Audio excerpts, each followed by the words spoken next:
What's up, guys?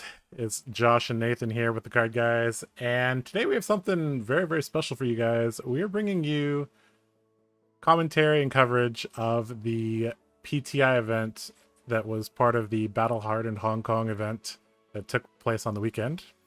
We got a bunch of the VODs, and we're just going to run through them, no breaks, basically. And yep, so just a quick shout out to Home Run, a fabulous card shop, for hosting the Battle Hardened in Hong Kong.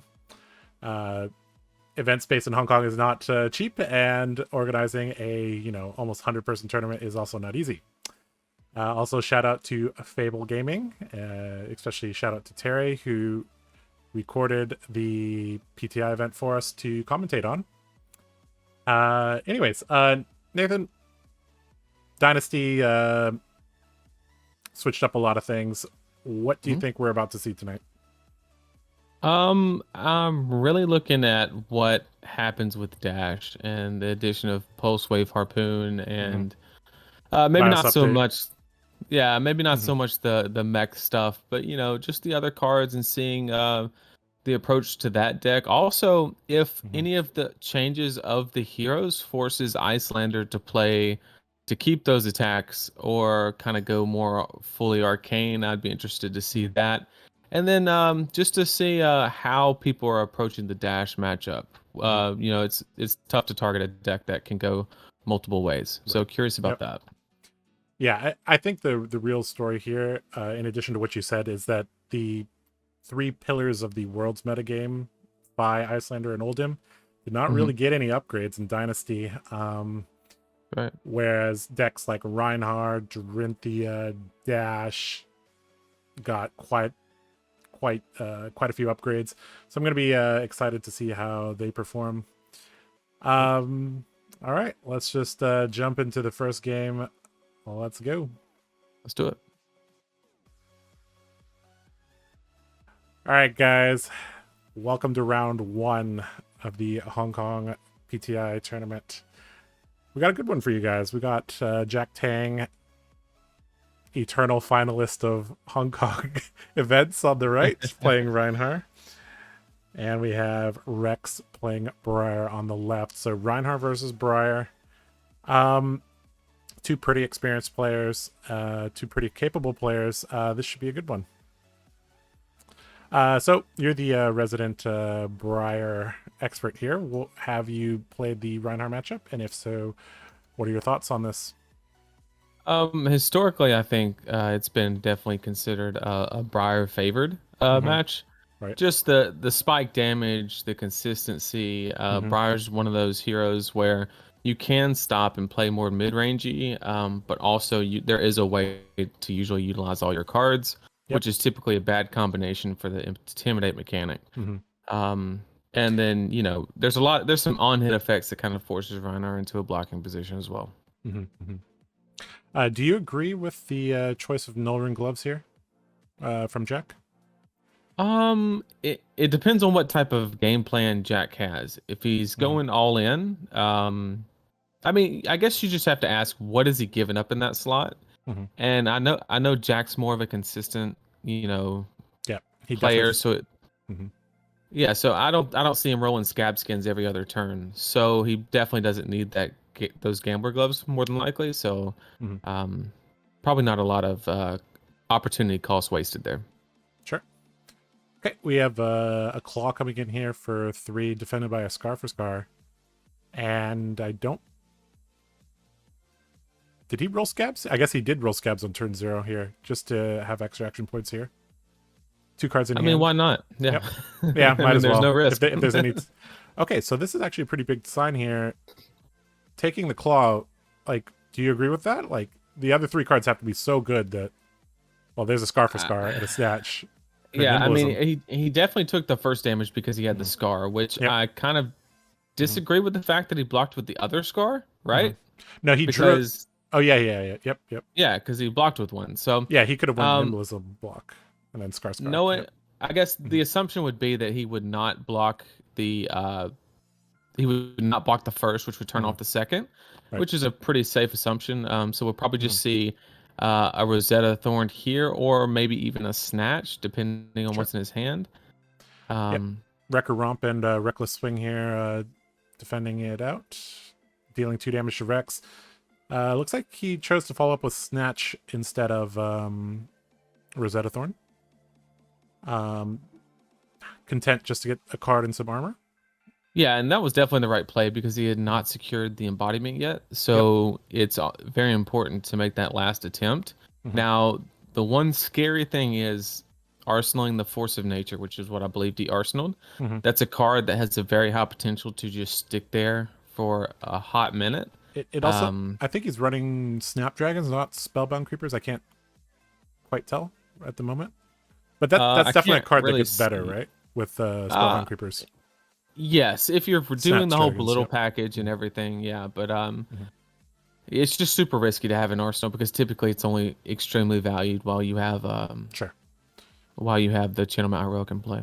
Okay, so we have a Ravenous Rabble being defended by a Barraging Beatdown, taking 1, Jack taking 1, and we have E-Strike sinking a card, presumably with Go Again here. Definitely, if he has attack in hand, he has to do Go Again because he doesn't want to get stuck with the 2 block in hand. Yep. So yep, and then ending with the on-hit effect, which is pretty standard. Yep. Now Jack has to make the decision of either make the efficient play, like the 2 card swing big, or and give him the on hit, or deny the on hit and go from there.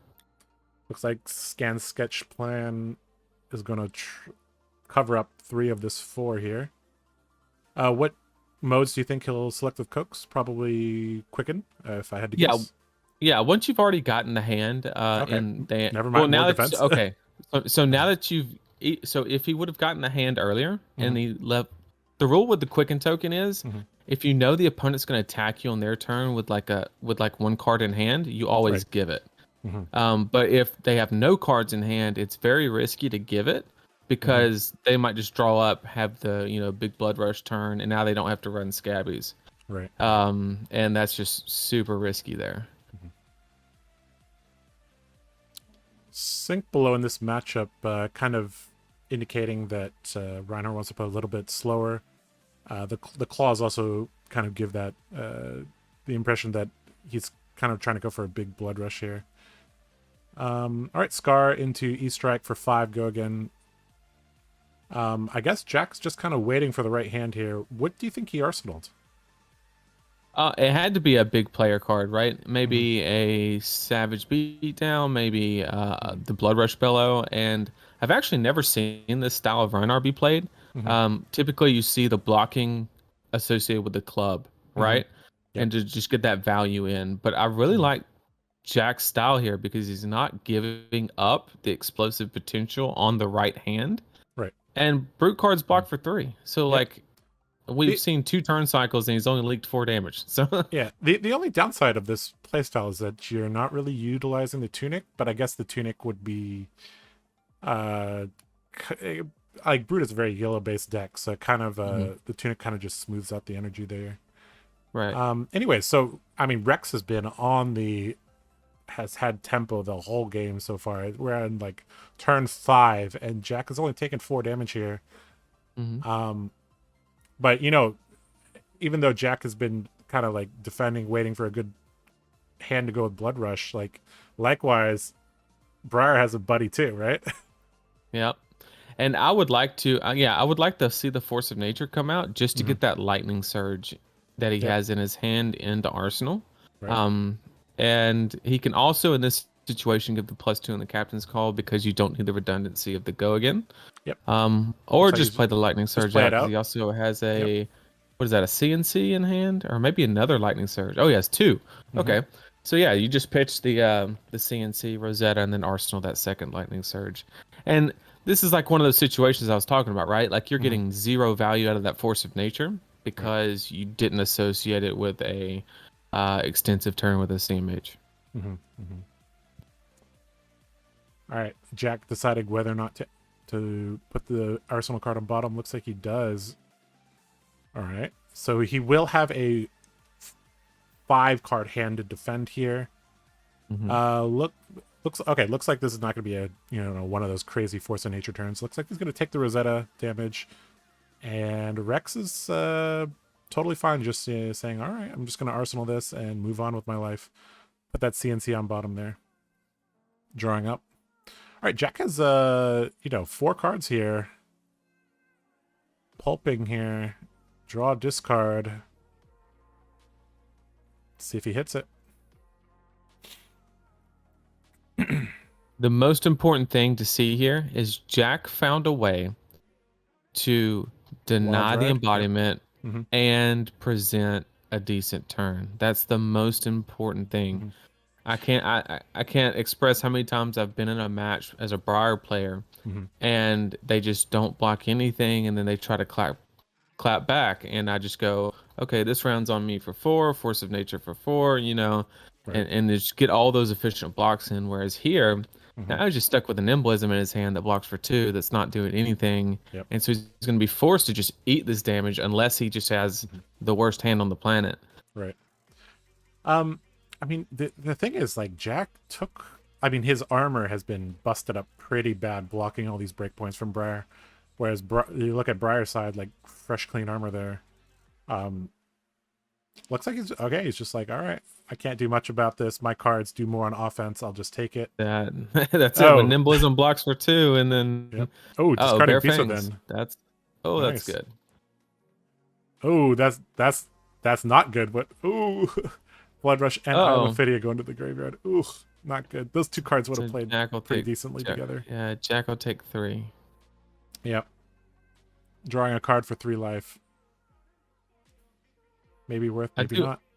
I do also love the Eye of Ophidia in Jack's Rhinar deck. I think with all the pulpings, the Wild Rides, the Bare Fangs, all those cards that draw discard, I think the effect on that can be huge, because you're always pitching 1 card.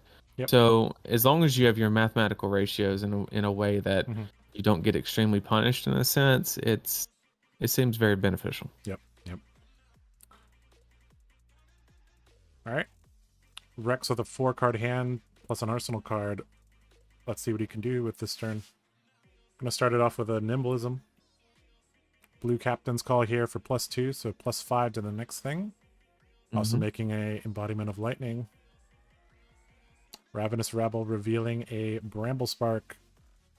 So this is 5 + 4, 9 here. 9 go again. Pretty good. Not the worst. And then a card for Tunic. Yep. Okay, so blocking 6 here indicates that he kind of wants to clap back with these 2/3 cards. Or he has a direct, Yep. Giving a quick look at the graveyard here. Of note, I guess the only thing that of note is that we haven't seen a lightning press yet. But has that kind of faded into... I mean, it's not as common these days? Or no, I think they definitely run it. It just depends on the matchup. In this match specifically, lightning press can be quite the liability, right? Because you could have 2 intimidate triggers and then have a lightning press in hand, and now you can't block a barraging, right? Yep. So I do like this play right here. That's one of my favorite things to do with a lightning surge or any guaranteed go again card in Arsenal, is the fact that if you maybe not so much anymore, but the fact that you could play it if you didn't get the embodiment on the first attack. Yep. Then it gets, but swarming for 4 as well, that obviously ideal. This is one of the downsides of Reckless Swing, is that it'll deal damage, but it turns your two cards into 2 blocks. CNC for 9. Here we go. CNC for 9. Yep, here we go. Bramble Spark got fused there, I believe. And yep, the Tome. And here we go. CNC for 9. Pretty good, I've heard. With an arcane damage as well. Taking the arcane damage. Here comes 6. And he's just going to lose the arsenal. Wow. So this is 2. I mean, we've already seen multiple Reckless Swings, so I don't think it has... Oh, it's Pulp. Okay, that makes sense. 2 cards that don't block. Yep. Yep. And it wasn't his choice to make. Yep, it wasn't his choice to make. Oh, Savage Beatdown's obviously a 6 or higher. Yep. That card can often get to 12. As we saw. Or in our case, 18 or whatever 18, it was. yeah. It can get really, really high. So I think with that big turn and the fact that he got CNC'd there, I think the Briar player is pretty far ahead right now. Yeah, it still has a lot of armor, and No here it CMHs goes. yet either. Like, See, utilizing that embodiment, blocking 5, that's just how you a want to do way it. higher rate than Brute can ever think to do. All right, so this is a card that you've been a little bit less high on, Sonata Arcanix. And as you can see, he That's just why. yeah, okay. Well, actually, so I do a card counting mechanic while I play Briar. I will count my non-attacks and my attacks as they go through my deck, and shuffling interrupts that, right? So then I have to like restabilize my count by going through my graveyard and all that stuff. But also, I'm under the there was like 3 or 4 Earth Blues that he pitched throughout the game, right? And now he could have put them between him and the CMH now by shuffling his deck, and that's just not something. I don't think the payoff's quite high enough. Yeah, he didn't see a CMH for so long. Like, yeah. All right. Good thing he got that Sync Below out of there. Exude Confidence coming in. Although Exude is not as it's not as much of a problem for Brute. Massacre jumping in front of that, taking 1, getting an embodiment. I will say it's interesting to see a lead the charge though in a Briar deck. Yeah, I know we played those when Prism was a problem, obviously, but now not so much. But I mean, this feels like Jack just isn't drawing the right hand to actually go on the offensive here. I talked to him a little bit about the finals game, and he told me that he did not switch strategies. He just didn't see the right combination of cards to output damage. So I think that's what could be going on here, is that he might have had a combo, one of the combo pieces, important cards in the arsenal. It got CNC'd, so now he's back to like, okay, he put a card in arsenal, but he's at 10 life right now, so I mean, it's going to be difficult here, especially with no CMHs being used. That's kind of what I'm questioning, right? Is like, I can kind of conceptualize Jack's plan, right? Mid-rangey until you get the, the hand with a bag of chips, and then you just go for it, right? But the more I think about it, is like, this is the least Briar can do, right? Yes, exactly. Non-attack, attack, Rosetta. He hasn't had any CMH. No, he hasn't even used snaps. Yeah. Hasn't done anything that I would consider explosive. Right. And you're still down 13, 14, 15 17. life, Yeah, 17 now. So like I just don't know like in what situation this pulls through. Like, it looks like he's rolling scabs here. Was that a 1? That was a 1, I think. Well, that's not good, but I mean, I think this game was kind of over beforehand. Anyways, what I wanted to say is, like, I mean, even though the Rhinar deck has a lot of 3 blocks, and it has a lot of 4 blocks as well, but they also have a lot of 0 blocks. Like, that turn he got CNC'd happened because, well, that's all he could do, right? So, yep. In some ways, like, you may just have to pick a hand within the first 5 turns and just go with it. Like, you may not be able to wait this long. Right. Don't wait for the absolute best. That was not a 1, apparently. Oh, we're going. Okay. All right, we're going. Here we go. All right. Yep. Got the wild ride. For those of you who don't know, that's if it discards 6 or higher, it gains go again. Yep. Who needs scab skins? We just give ourselves go again. Claws have go again. I mean, from the Briar's position here, he's like, yeah, whatever. Yeah, not really worried about it. Oh, okay. This is a decent chunk of damage here. Yep. That's Skull Crack, right? Go I Crit. believe so. It's the one that gains a resource. It's another 6 there. All right. I mean, 4 cards did 12. Yep, that's exceptionally average. That's not too bad, right? Toma Harvest, gonna draw 3 here, and exude Blue Sonata there. Snatch. Huh. Hmm. I did Well, add a yellow or 2 when I needed some leverage against Fi to get him to block, but I mean, never considered the blue. Blue Snatch goes to 5, right? When you all right. So this is why we pay into our Sonatas. If he did not, he wouldn't. Yep. His deck is actually getting kind of thin here. Yeah, it is. Huh. Half his cards are CMH now. Yeah. There you go. Okay, so drawing up here.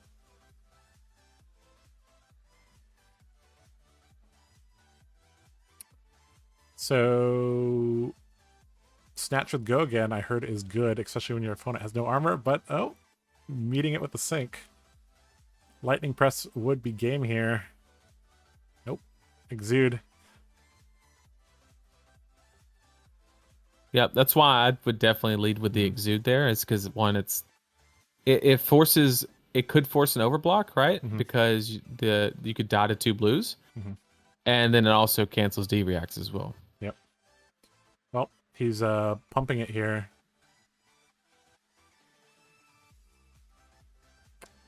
That's all you got? Question mark. Arsenal pass from Briar. I think really what you said, like, that this is like the floor. Right, like he's done nothing exciting. He's missed on Sonatas. He's just like nothing has been explosive by any means. Yep. But now I will say one trick that I do love to utilize against Runeblade. Oh, there we go, CMH. is I like to see their defending with and kind of analyzing, like, did they block with a 4 attack hand or something? And then kind of gauge, basically prolong the game so that they break is a valid strategy that I've utilized a couple of times. But this CMH should clean it up. Yep. E-strike for 10 here, and that'll do it. Going down to -2 is Jack. All right, so Rex takes the first round here. And yep, Jack is gonna have a uphill battle for the rest of this tournament. Basically has to win out from here. We'll see if he can do it. All right, if anybody can do it, Jack can. Yep. All right, we just finished round 1. We saw Rex on Briar take down Jack Tang on Rhinar. To be frank, not the most exciting game in the world, but but sometimes it's not about seeing 2 people high roll each other. Sometimes it's 2 people low rolling and seeing what happens, right? Right. And in that case, we saw that Briar low rolling is still pretty good, right? It's not the worst. It's not the worst. Unless you brick on all non-attacks, then it's horrible. So, I mean, any takeaways from that game? I guess the Briar wasn't really running any new cards. The Reinhardt had a few, but we didn't really see any of the impacts. Yeah, I think Jack had a strategy, and he just never realized the payoff on it, and I think that had a lot to do with it. No Blood Rush Bellows were resolved. Like, and the Beast Within discarded Blood Rush Bellow and Eye of Ophidia, which are like the best cards to be together. Right. Because you get to opt what you draw. Like, that's nuts. Pretty good, I've heard. Yep. All right. So, all right. We're just going to keep going. All right, let's go to round 2. Let's go. All right. See you in game.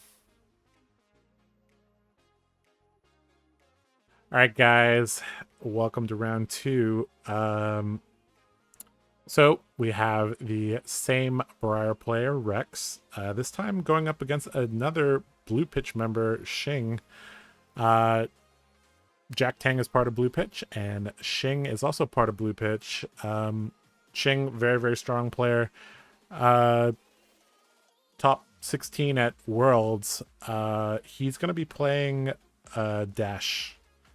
So we got a Dash versus Briar game. Again, Nathan, you are the Briar aficionado around here. How has this matchup felt recently? Um, with the change of Pulse Wave Harpoon, Mm-hmm. it has flipped the match. It's forced. I used to be able to Yep. always have the option to race Yep. because most of the time that was in my favor to do that. Mm-hmm. Unless they were on the Tower Shard build, then it can get a little iffy. But now that Pulse Wave Harpoon exists against Rune Blade, that is the scariest card Mm-hmm. when you're Yeah. looking at like double nimblism, force of nature, and like one attack. Yeah. And then they rip the one attack out, and then now you're left with all these cards you can't even block with because that's at the Yeah. end of the chain. And Um, a single card also, like that single card might actually be the best card in the whole set. Oh, Arguably. oh, Yep. for sure, for sure. And so the way that I've Mm-hmm. realized I have to approach this matchup is Mm-hmm. I like to throw in 3 sync blows and come in with an open mind and say, look, if they flip over Techo Pounder, I'm going to try to fatigue them. If Right. they flip over Induction Chamber, I'm going to just do a value race and just like, pick my spots and just try Induction to chamber outvalue for them. induction chamber for the dash. All right. Yep. Um, those are the new gloves, aren't they? They are. They're just better. They're name brand Iron Rot in this matchup. Unless he's doing the mech. I mean, if he's Right. doing the mech, then it's doing his thing. But Yep. Mm-hmm. yeah, If we get to see a mechanoid, I'll be pretty hype about that. that'll be the All day. right. Looks like Briar won the dice roll. Not gonna let this dash start the game. Bramble Spark fused with Pulse of Candlehold here for the Briar player. All right. So once you see the dash player flip over an induction chamber, what's going through your mind as a Briar player? I immediately go to all right. Can't fatigue. Right. So Mhm. that should be the number one thought. With that being said, I think that you really just have to play that mid-range value game plan, which I find it very interesting that the Briar player is running Crown of Seeds. Now, I Yep. do run that card in my deck list, and it serves Mhm. its purposes. Right. But typically, that is a card that you would utilize with Tunic, because Yep. with Tunic, it's a free 1 health every 3 turns, right? Mhm. So I'll be interested to see how he uses that. It looks like he's just using it for filters. Because see, this is a situation where I'm not a fan of it because he Right. just paid 1 card to block 1 damage, Mhm. and in that value mid-range game plan is not what you're trying to do. Right. Um. So do you think dash is going to be fairly mid-range-ish or more towards the controlling side here? Because Uh, we did see him boost, but I mean, you kind of just have to boost on turn one, right? yeah, I'm expecting mid-range, not full control, because you Mhm. have to realize that there is a clock, and that clock is Channel Mount Heroic, right? Right. So you need to be presenting, valuable threats and not be waiting forever. Yep. Because if you just sit around and try to assemble a Zodia, they're just going to blow you up with one good force of nature turn. Mm-hmm. And you just don't have the armor and everything to survive it. Sure. Pretty early armor block here. This zipper hit doesn't have an on hit effect, so I'm kind of questioning what's going on here. Like Yeah, there's and much more important things with breakpoints that combustible courier and like there's some stuff with that gives dominate to the next attack. So right, and the Iron Wave sometimes you just block with it when you plan on like not using it, but right, or when you do plan on using it. But the grasp on that one, I don't know about that. Yeah, I'm not sure why you would block a Techno pistol with the grasp, but okay. So Anyways, if you look at the turn cycle, he spent an exude to block 1 damage and then blocked with a snatch for 2 damage. So that was effectively 2 cards for what 1.5 each. yeah, that's Yeah. not exactly where you want to be. And so even though I think Xing is starting to realize that he is ahead in this game. Yep. And now he's just going to and see, even pitching that blue there for only 2. So like the Briar's not really operating on the axis of value. Yep. Instead, it's just like playing cards that match, Red which throttle is here. yep. That's value. That is value there. Yep. one thing I'm noticing here is that Shing plays dash pretty quickly. This means dash is much easier to play than Viscerai, right? I mean, everything has go again. Everything has go again. You just dump the top go, card. Go. Yep. That's actually I'm curious if we actually see a dash mirror, I'd want to talk about like where do players get the edge in that. All right, some more boosting and activating the Teklo Heart, gaining a resource. Do you think the dash player has any non-mech cards in their deck? Probably not. Not in this matchup at least. Fendel, maybe. There's the maybe. There's yep. Here's Pulse Wave, and here's the how it's gonna hurt. trump card there. And without an embodiment, he knows he only needs 2, so that's all he needs. Yep. Oh, that's interesting. When you reveal it when you have an embodiment, it counts as 3 defense, huh? I believe it does. Or no. I think the embodiment says a defending card gains +1. So I don't think it would matter either way. Okay. But yeah, he definitely doesn't want to show the rabble. He showed the rabble there. Maybe I'm not sure. I mean, want him to block with a rabble. No, he didn't have. No, he only boosted one time, so he didn't have to put it there. Okay. All right. Nimblism here into your rabble, revealing a Sonata. And this is the exact play on why I run Tunic over Ironweave in 90% of my matches.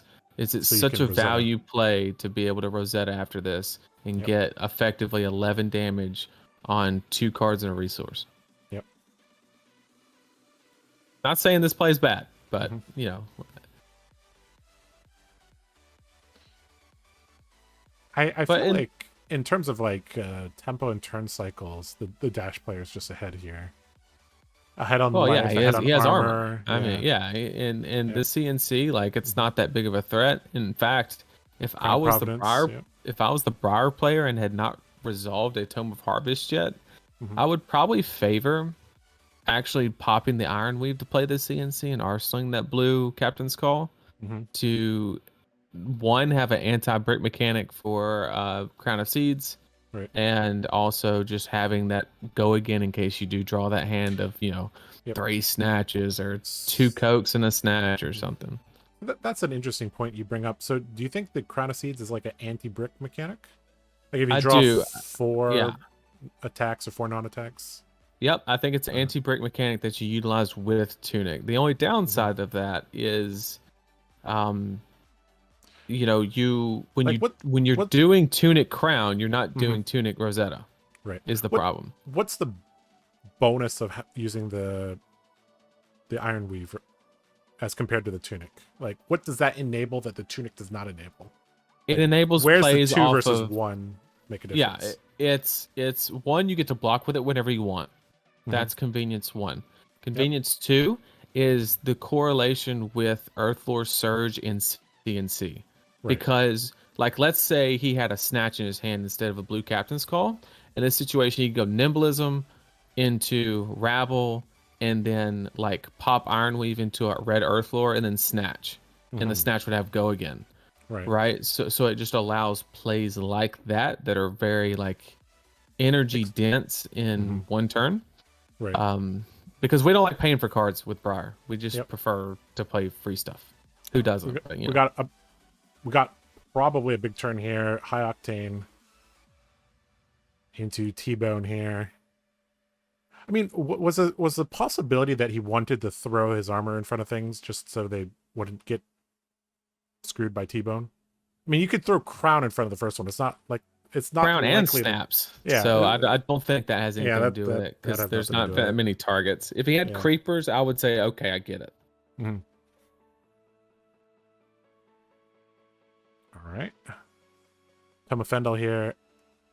Looks like he did have 1 non-mech card. High Octane Tome of Fendel is like classic old school powerful dash 1-2 punch. Following it up here with a zipper hit, boosting away a 0 to 60, gaining another action point. And he can possibly play those last 2 cards out, and then heart, and then shoot the action points.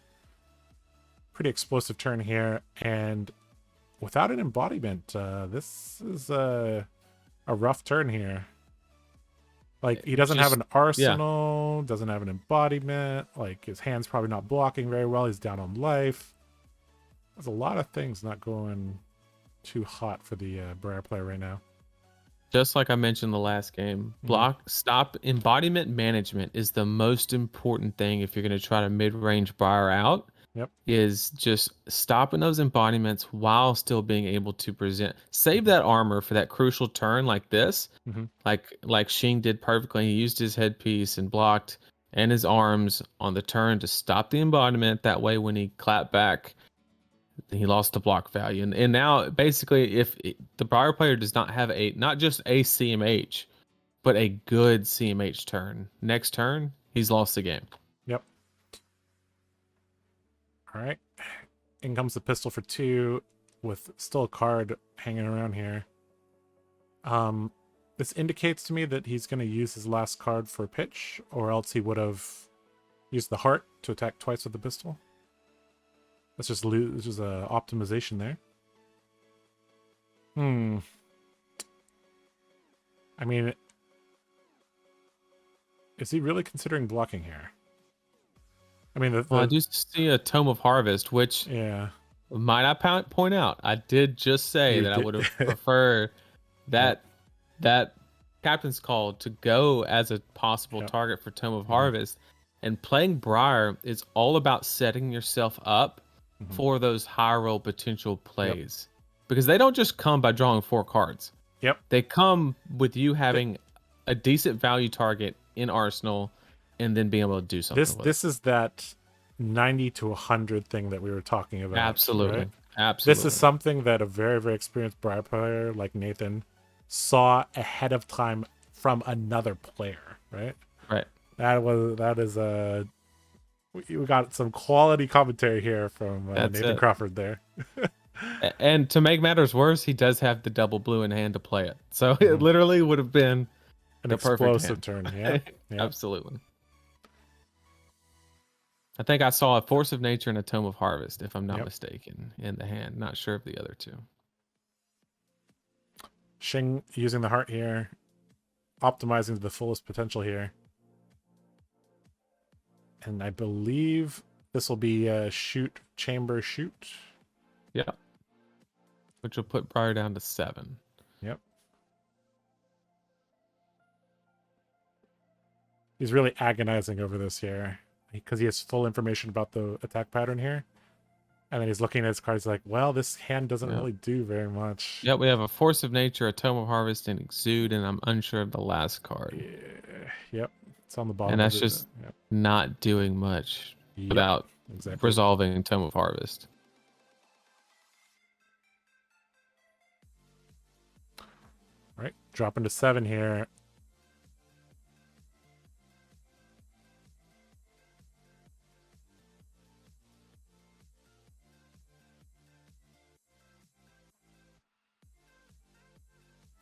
Yep, and here we have the Force of Nature fusing with that Tome of Harvest I referenced earlier, and now that just gave Shing the signal of, okay, I will 100% block, no problem, and then I'll just set up a high-value Arsenal target, and I'll get you next turn, is what he's saying. Yep. All right, perfect split there. So we're probably going to... so how would you play these last 3 cards here? He's got a...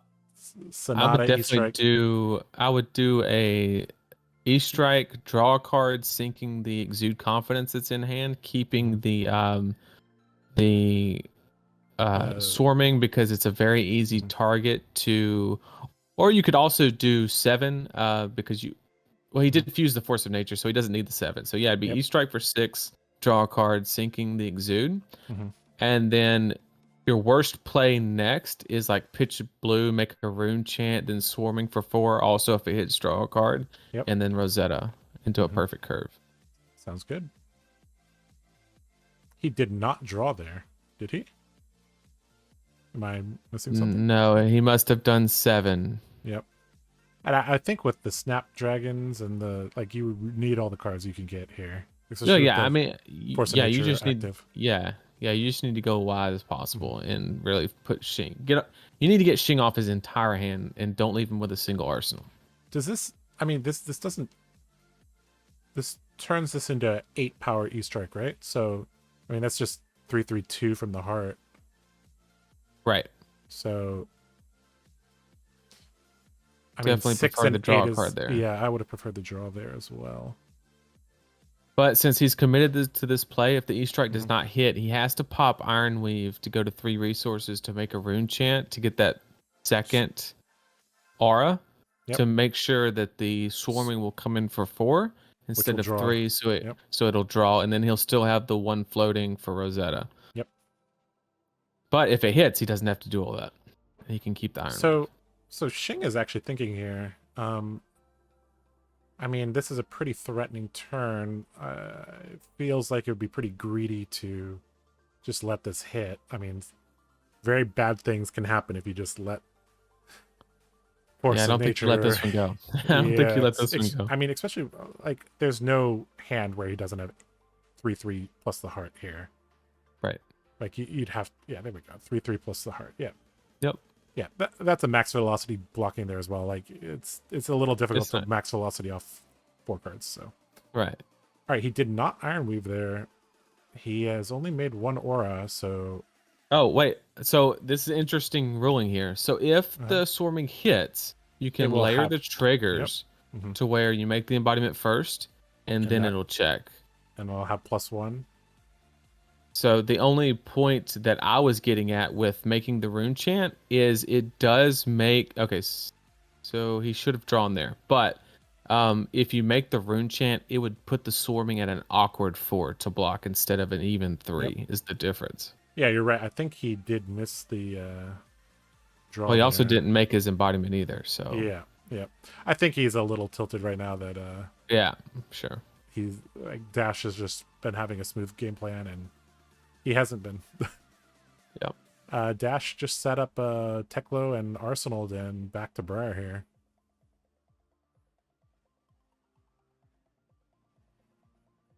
Gorg Tome, the old half a go again for free. Into a blue captain's call, obviously +2 because the go again. So we got a snatch for 6. Yep. So again, I mean, Shing is probably pretty tempted to just take this, isn't he?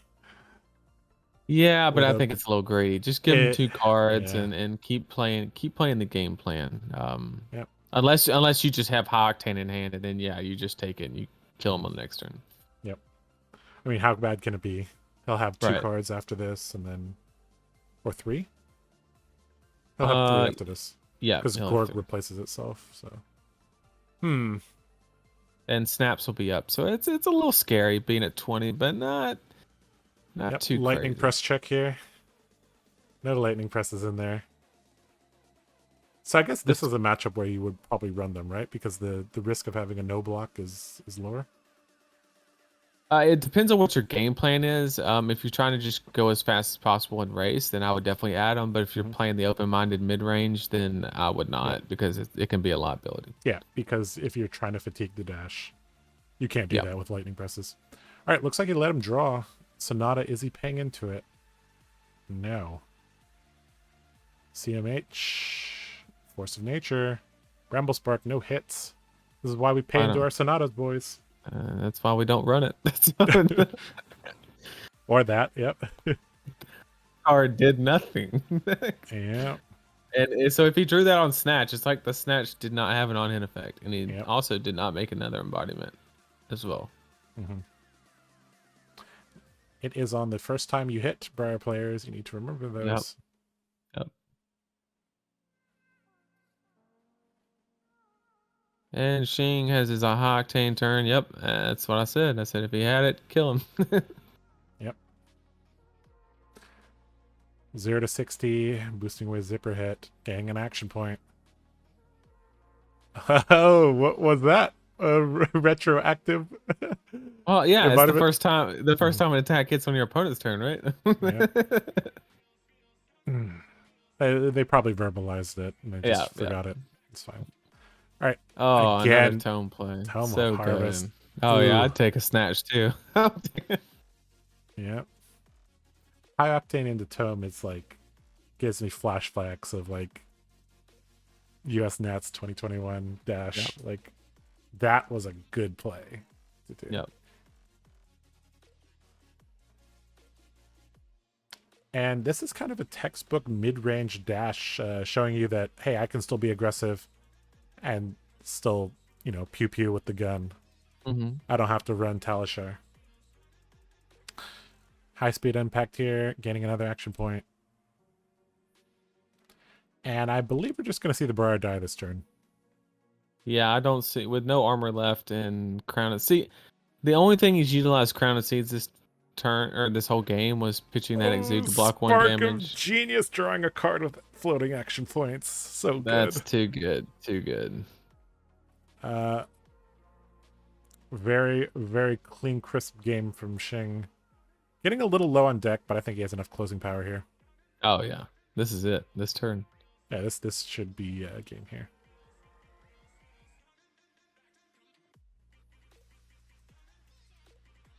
So I guess he's going to want to boost a couple more times so he can activate the pistol several times. Closing the Spark of Genius closed the combat chain there. Throttle.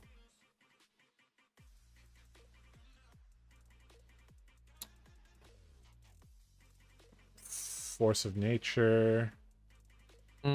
Pitching that 4 block. Oh. That doesn't seem right. Yeah. Oh. Was that just to get an extra card in hand? I mean, what else can you use the 2 resources for unless he has like a Yeah.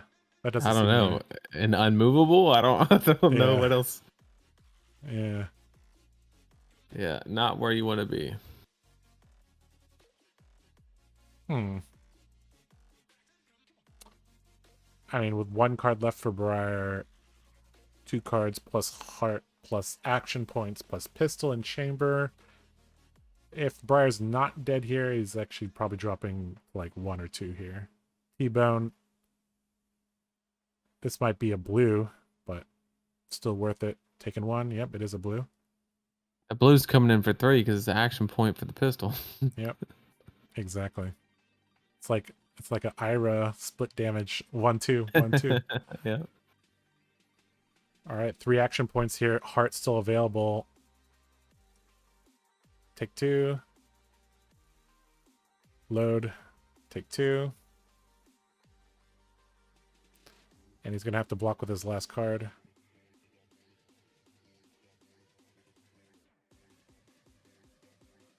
He just knows exactly what he's doing. Yep. And, I know Shing pretty well. He's not... I never knew him as a dash player, but, I mean, he has strong fundamentals, picks it up. Yep. Pretty smooth game there for Shing. Shing takes the game against Rex in round 2 of the Hong Kong Battle Hardened PTI event. All right, guys, we just saw Shing show us a masterclass in mid-range dash. High octane into Tome of Fendel, high octane into Tome of Fendel into Spark of Genius. Pretty good. Perfect resource management. Pretty much a flawless game from Shing. And we saw the Briar player making a couple mistakes here and there, and I really like how you pointed out that if he had Arsenal the captain's call, he would have had a ridiculous follow-up turn. Right. But because he was playing too much turn to turn and didn't think about how to set up a big turn, he just got outvalued by dash, and yep, you can't be making mistakes against somebody that gets top 16 at Worlds. That's right. And also, let's keep in mind that was 2 Briar games we saw back to back. Yep. And we saw no Channel Mount Heroics resolve. Yep. But we saw 2 Channel Mount Heroics flipped over by Sonata. So if they would not have played Sonata, they would have played Channel Mount Heroic. Yep. That's the take home right there. Yeah, that's a card that you've been more and more against, and I think I'm inclined to agree with you. If you do play Sonata, please pay into your Sonata. It is just if you can. All right. Anyways, let's move on to round 3. Round 3, we got Man playing Fi against CWK playing Oldhim. All right, let's just jump into that 5 versus Oldhim game. Let's do it. All right, guys, welcome back to coverage of the Hong Kong PTI event. We're in round 3 here. Both of these players are 2-0 here. We got Man playing Phi. And we got CWK playing Oldhim. The player on your left is one of the strongest ninja players in Hong Kong. I remember this guy beating me as Ira, and I was playing Dory, and he did not have a Mask of Momentum. Wow. With double-digit life. This guy is very, very good at the game.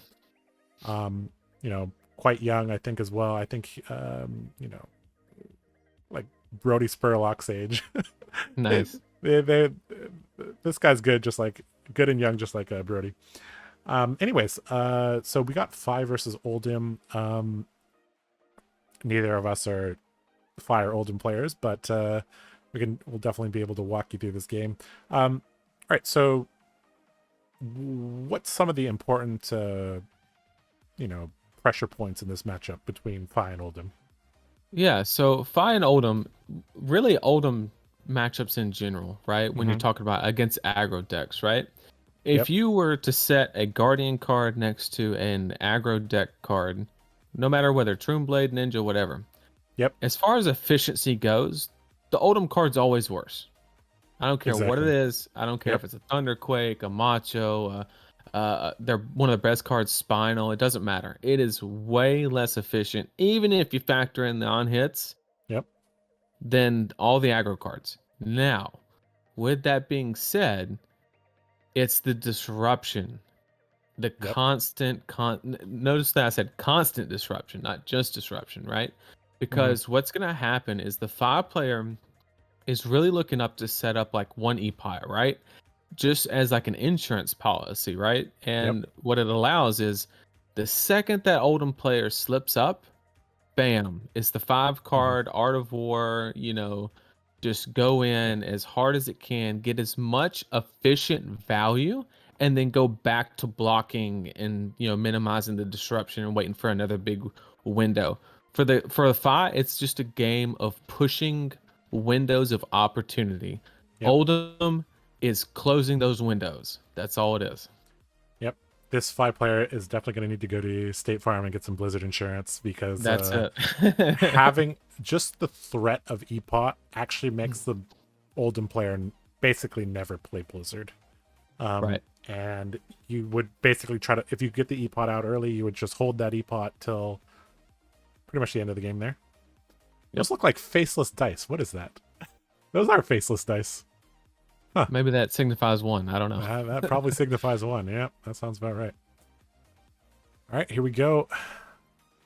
Winter's Whale. No stalagmite. That's a little. Is that normal? I would say that one's not particularly better than the other, because Stag is disruptive, right? But you have to remember, 5 operating on a blue card doesn't really lose much damage. Often can go to the point to where he doesn't really need all 3 resources. He's perfectly fine with 2, and plus Belittle is a card.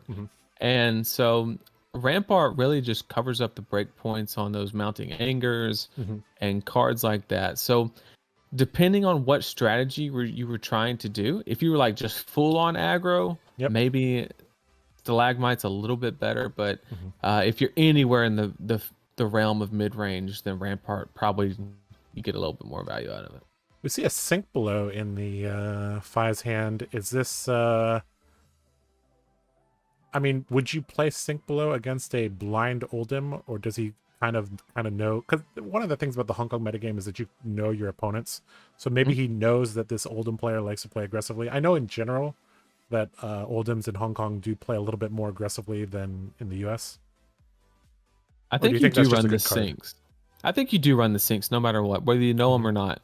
The thought process is the biggest tech that Oldhim has added to the deck recently is Frostfang, right? Because you can operate in a way to where you don't arsenal to protect yourself from a CNC Tunic Pommel. Yep. But you can't shield your hand from a Frostfang. You just can't. Ooh. Wait. Giant pummel here. Ooh, yep. Okay. And 8 so damage here. Yep. But I mean, once again, we're talking about efficiency here. So Fi's gonna be like, okay, 8 damage, cool. Watch this. Yep. And that sink below is going to look like a lava burst until the absolute last moment, and then it's just gonna go to Arsenal here. Yep. All right. Is this a double red pitch here? Spreading Flames Ronin. Looks like he's going to get his blue here. Belittle showing Brand. I don't know about that one. I don't know about a double red just to eat 8. Maybe. So this, if he had blocked with this hand, he could have. I mean, he couldn't have done much if he assumes that his opponent had pummel there. Because if he got a frostbite here, he would be pretty screwed either way.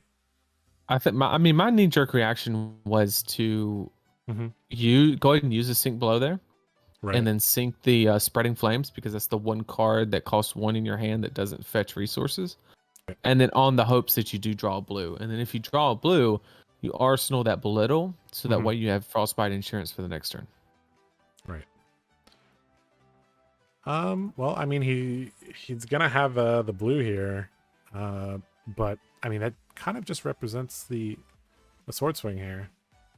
Yeah, I mean it'll be, well, he still has the Brand, right, that he did on the reveal, so it'll be Brand, sword swing, and then the Phoenix Flame at the very end. But with 5 card, well, effectively 4 cards, because he'll still, well, no, he won't get the arsenal either. So. Or yeah, he still has a sink. Yeah, it's very possible the Oldhim Ice Reacts one of those cards. We'll see. That's kind of like a, the sign of a good Oldhim player is how well do they utilize the Ice React, and we're gonna get a good idea of just how strong this Oldhim player is. All right, Searing Ember Blade coming in here.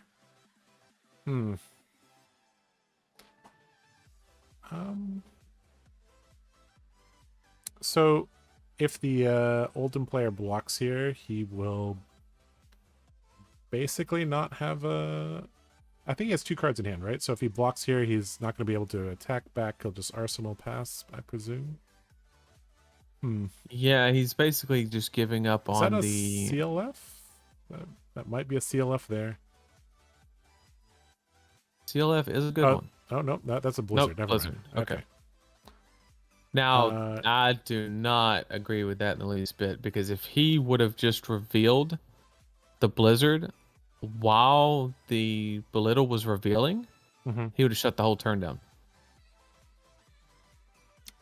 Because the 5-player would have had to have pitched a Sink Below and his Cinder Claw just to keep go again. Do you think he drew the Blizzard off the crown? Well, if he did, then it is because he didn't crown early enough. Yeah. As simple as that. You always crown first and then analyze the hand from there. Yeah. That's a big note for anybody that plays Oldhim or even Iyslander or Lexi. If you Blizzard while Belittle is being revealed, that is a trigger on the stack and you can respond to it. And then that way you tax them before they gain the resources on the blue.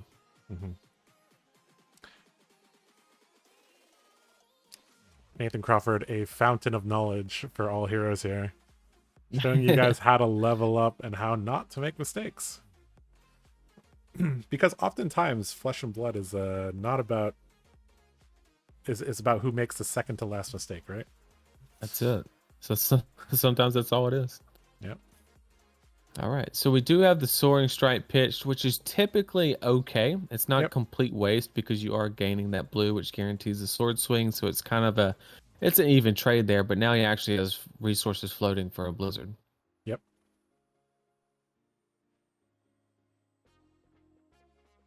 Okay.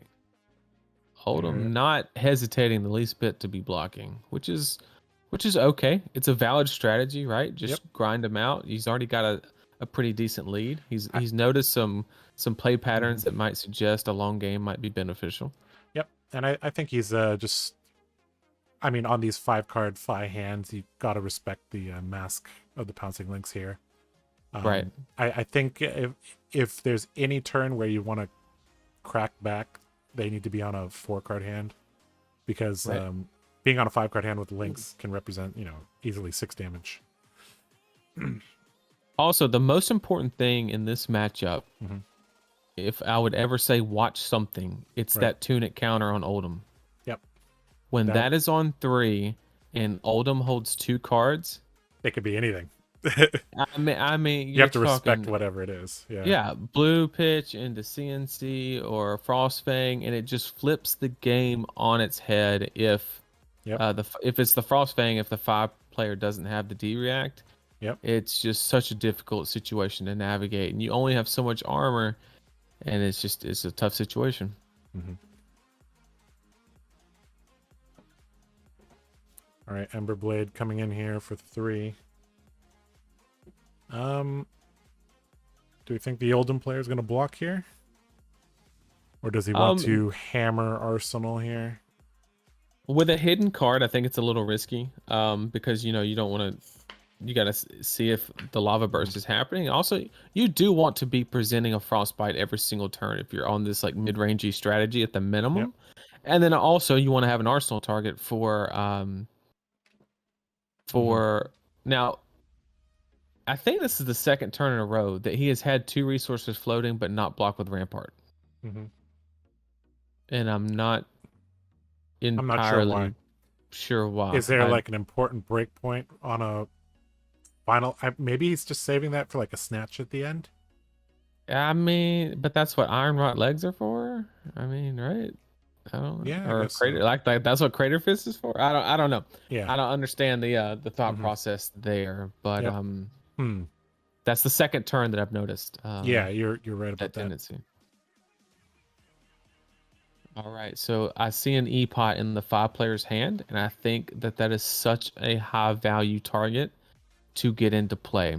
So I would love like an E-strike, go again, slap an E-pot down, Arsenal. and then like Yep.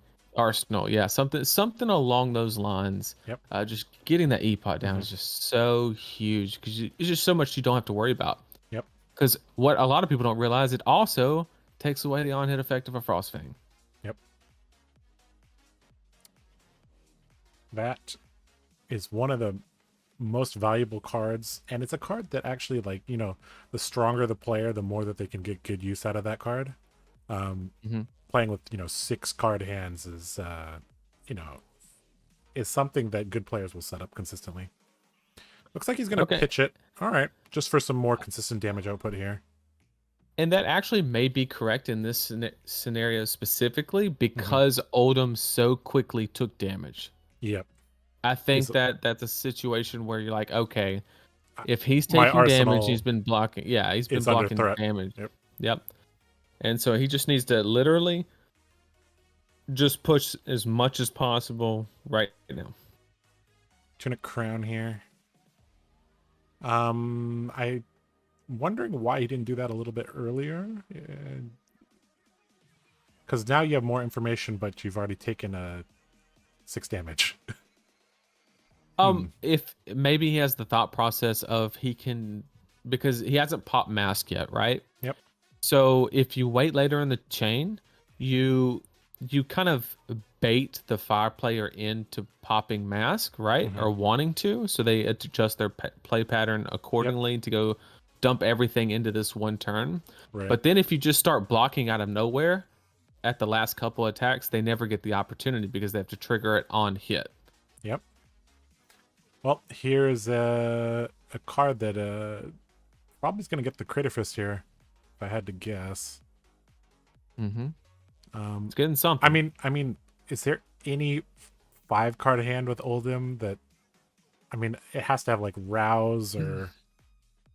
I mean, Rouse, like, once again, like you put card beside card, and like it just doesn't. Yeah. It just doesn't make sense. It's like 2 cards for 7, whereas 5 is generally 2 cards for 8. So. And yeah. This is what I was talking about before the match started. I said windows of opportunity. Before this turn started, Oldhim was sitting, what, 38? Something like that? Like, he was sitting real comfortable, just chilling. And now he's at 25. So the 5-player recognized the window, pushed as much damage as possible And within that window. And if he gets a draw from here, he might be incentivized to snap it and then just play it out.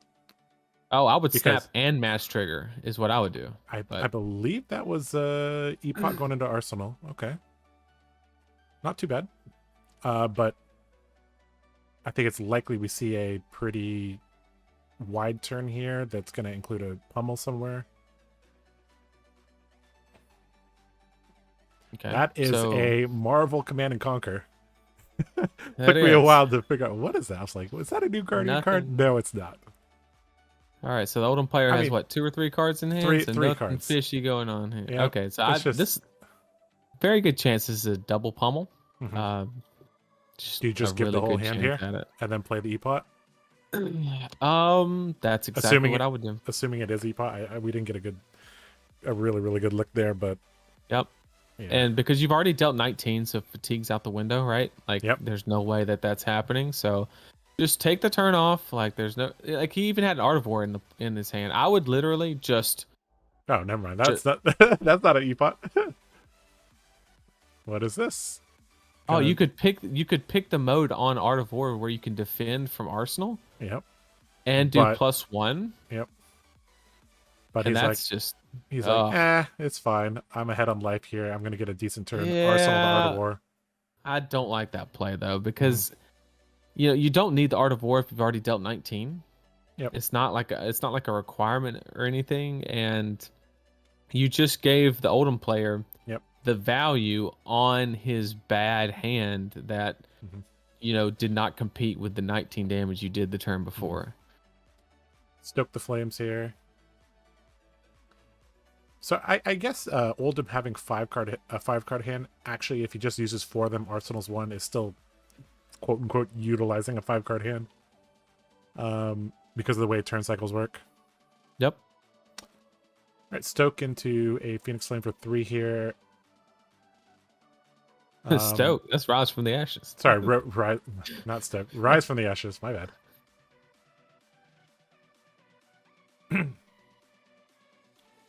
Taking 3 here. Another indication that fatigue is out the window here. Yep. Sword swing into flame into Arsenal here.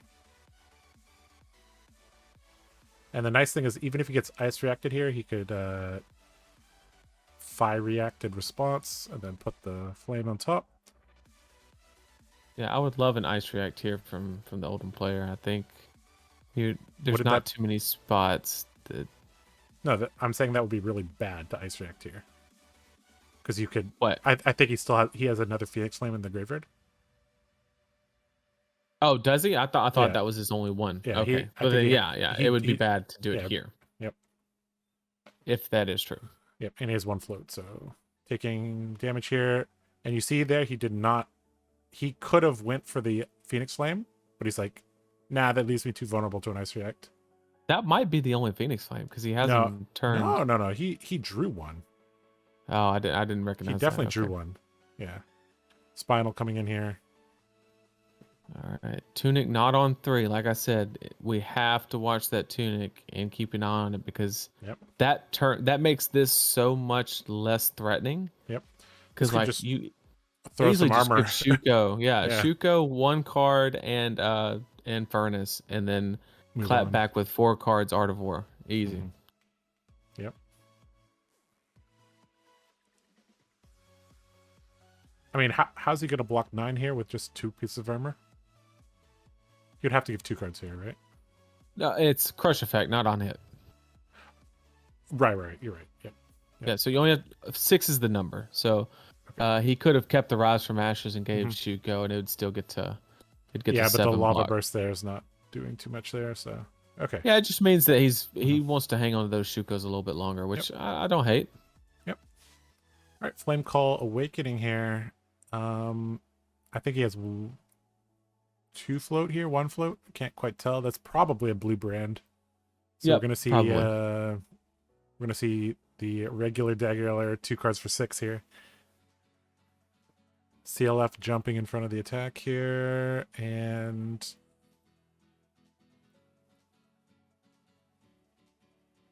I'm guessing another card block here. Unit counter going on 3. When I see an Endless Yeah. Winter in Oldham's hand, I would really love him to keep the ice card, 1 blue, and Endless Winter Yep. to really That hit. requires 4. Well, Yep. I guess you don't really even need to fuse the Okanold because he's not really blocking it anyway. You just want the on hit effect part Of the where they Endless get the Winter, right? frostbites. Yep. Yeah. And so I really love the tunic counter to come off and just slap down the Endless Winter here and provide that on hit. There we go. Okay, well, that Endless Winter. Or do Getting both. fused Yeah, there. that works Yeah, too. this works. Like the fuse isn't necessary because there's no way Fi's blocking this. He's just gonna let it hit I and think try to. every single non-Oldhim player needs to always pick up Endless Winter. It's like, hold on, let me double check. Does this do what I think it does? Right. That card has a lot of text on it, and it's very important to understand. For those of you who don't or are not familiar with it, the fuse aspect of that card is every card that defends it that creates Including a frostbite equipment. token. Yep. Including equipment. And then if it hits, whether it's fused or not, anytime they activate an ability, they would get a frostbite token. That can be the weapon swing, Fi's ability. It could be mask is a trigger ability. It could be snapdragons, furnace, anything like that. They would get a frostbite token. So it takes away those head jab, sword swing, Fi ability turns because that turn right there would create 2 frostbites. Yep. All right. Endless Winter did hit there, but this is a 5-card Art of War turn here. Yep. I don't think the Endless Winter is going to matter. The only thing that it could impact here is the. This is a double Art of War. Oh, jeez. We can see the Oldhim just pop here. The only good thing that I've seen so far for Oldhim is he pitched a red. That's it. Yeah. We haven't seen much usage of the stalagmite here, or the rampart here. Yeah, it's just been getting rusty, I guess. I don't know. Yeah. That's a third Art of War. Oh my god. Uh-oh. I heard you like 3 of a kind, guys. Yeah.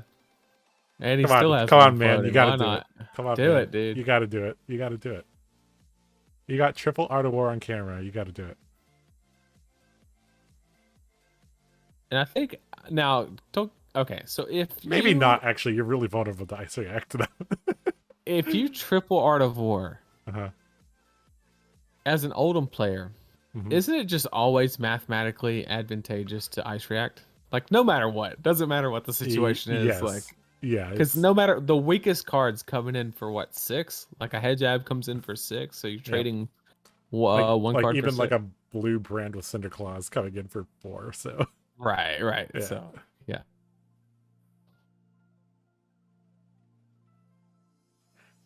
I mean, from the Oldhim player's perspective, like seeing the experienced 5-player pause here, are you getting more suspicious? No. I think the Endless Winter on hit is doing its job, right? Because the 5-player knows that he can't just do this all mindless, routine of head jab, sword swing. So he's trying to navigate the turn he can produce. Wow, he's going for it. There he goes. Here we go. Here we go. Oh, he had Flame Call Awakening and another Blaze Headlong, so he needed. Oh, he got the minnow. Okay, so that's his resource. He's got Flame Call Awakening. Did he get the other red to trigger it? Is the question. The Oldhim's like, Judge, is this legal? Pointing, Judge. Oh man. Tech check. So wait a second. We get stats for 7, but we can't get a single CMH on 2 Briar games. What's happening? Yeah. I mean, look what they need to replicate our power, right? That's it. Triple Art of War or 1 CMH. With 2 cards in hand, the situation actually isn't horrible for Oldhim here. Like, if you just block with everything and ice react here, like, I think you're fine. Worst case scenario, you got 1 more attack. Like, it's not the end of the world. Like, it's not that bad of a situation. But you really need to full block this attack because you're really worried about that mask here. You don't want him grabbing something that he can really make use of. 6+1 Snapdragons. As expected. Do you ice react here? I would if I had it. Or do you see the next attack and then ice react the final card? I think the only way that that's advantageous is if he had another snatch, but I think he's already played one. So the chances of the third this Yeah, it's early pretty in the low. game, Yeah. I would favor just ice reacting Yeah, it because sounds reasonable. see, now he's in a situation to where he has, well, he still has a whole nother card. He cannot activate abilities is the important part, or he makes a frostbite. Yep. So maybe maybe waiting was fine Wait, because what he did have isn't the one activating the float. snapdragons giving him a frostbite? It does. It should have. Yep. Yeah. I guess they are forgetting the endless winter on hit because that would definitely make because of the drawing of this many art of war is kind of like this takes your attention, right? It's like, oh Right. shit, it's triple art of war. You kind of forget what you did last turn.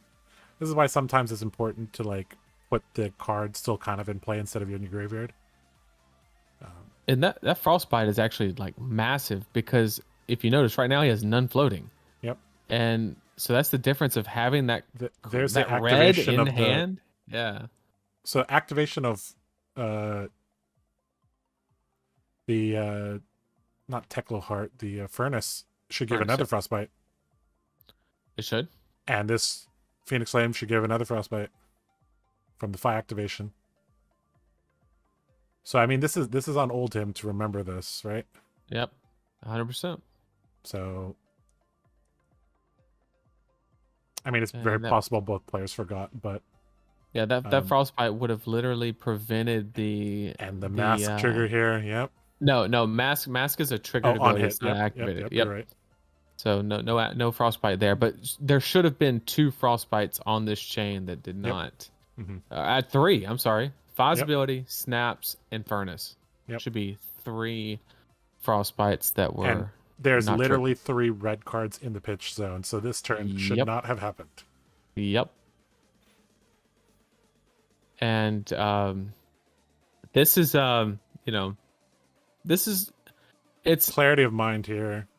Yeah, it's just being 100% mindful. Like, there's some things that you can just do in this game because the rules are written so well that they allow flexibility. Just leave the endless winter on the combat chain. Yep. For the whole next turn. I do it with this round's on me. We all do it when Runeblades play non-attacks. I would probably say 10% of the players actually play the non-attack and immediately put it in the graveyard. We always leave a trail to signify what has happened in the turn, so that way there's like no confusion. Yep. So anytime I play like this round's on me, I just leave it there for the next turn. So that way it's way easier to not forget about. And this is a very good example of why you can do those kind of nuanced things to prevent that, because unfortunately, like, this is one of those situations where it literally cost him the game. Yep. I agree. It's unfortunate. I mean, the last few games have been a good illustration of you need to play very tight in order to win. Like, it's when one player's playing tight and the other one's not, like, even if the health looks close, it's not actually close. Right. And see, this is a terrible 5 turn that he very easily could have came back from. Yep. And regained tempo. Because like this is nothing. This is 7 damage and his turn's over because he got 1 card in hand. Yep. And you could even ice react here or whatever to keep him off an arsenal if you were at a higher life total because of the frostbites and stuff. Yep. So I'm also really questioning the shield usage. Like, I don't think he's used it once. I'm wondering what is going on here. Yeah, he's even had the float to pay for it and still not utilizing it. So, but this makes me wonder if maybe he's hasn't played Oldhim a lot, because I think this is one of those things like Crown Rampart is like muscle memory for a lot of Oldhims. Yeah. At this point. And another thing that can't be underestimated, some people under the pressure of the camera That's get yeah. so nervous that Yep. they, you know, it just like some people it doesn't affect at all. Like me, Mhm. I used to be a meteorologist, so like I've been in front of the camera, Right. half of my career, and Yeah. it doesn't affect me personally. But not Mhm. everybody has those experiences in life Yep. to like mitigate that I, pressure, and I some people wear it I'd not too say in well. Hong Kong that it's extremely rare for any of them to actually have experience on camera. Right, Um, exactly. basically, there's if you're in Hong Kong and you have not traveled, there's probably have only been 15 to 20 rounds broadcasted, right? So, Right, right. yep. Okay, spreading flames. Good way to start the turn. And I think this might be the turn where Oldhim Oof, dies. double spreading. That'll do it. So that spreading should come in for 5 because it gets double pumped. Yep. It's equal or less, right? Or is it equal or more Has to the combat chain? I think it has to be more. I'm not exactly sure. Oh, it has to be more. So this It could be might. okay. No, that doesn't. That seems really hard to do. Yeah, I think it's equal or more. Yeah. Well, either I, way, if it does say I equal, I just know that the that's coming in for sword 5. on the fourth one is going to get buffed. Oh yeah, it's coming in for 5 hot. Yeah. Yeah.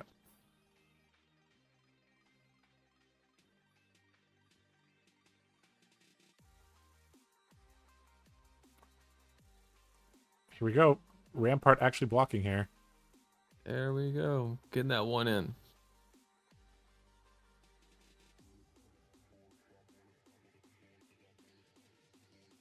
So, a couple things to point out. We have not seen an ice react from Oldhim. That is a Mhm. good indicator of how strong an Oldhim is. We have not seen particularly good equipment usage from the Oldhim as well. That's another indication of whether you're good or not.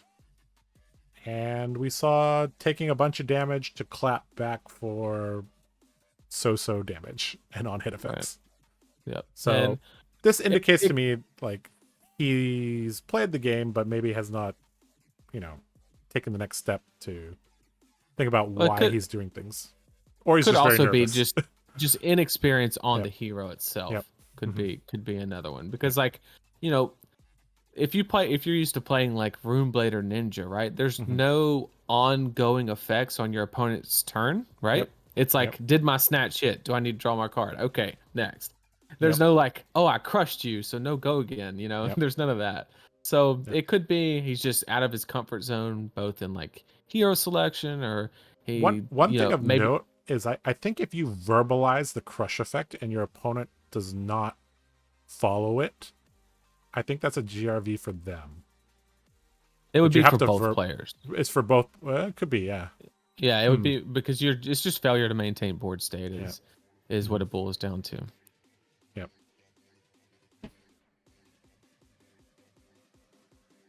All right, with one But health left, this is probably the last turn for yeah, this Oldhim.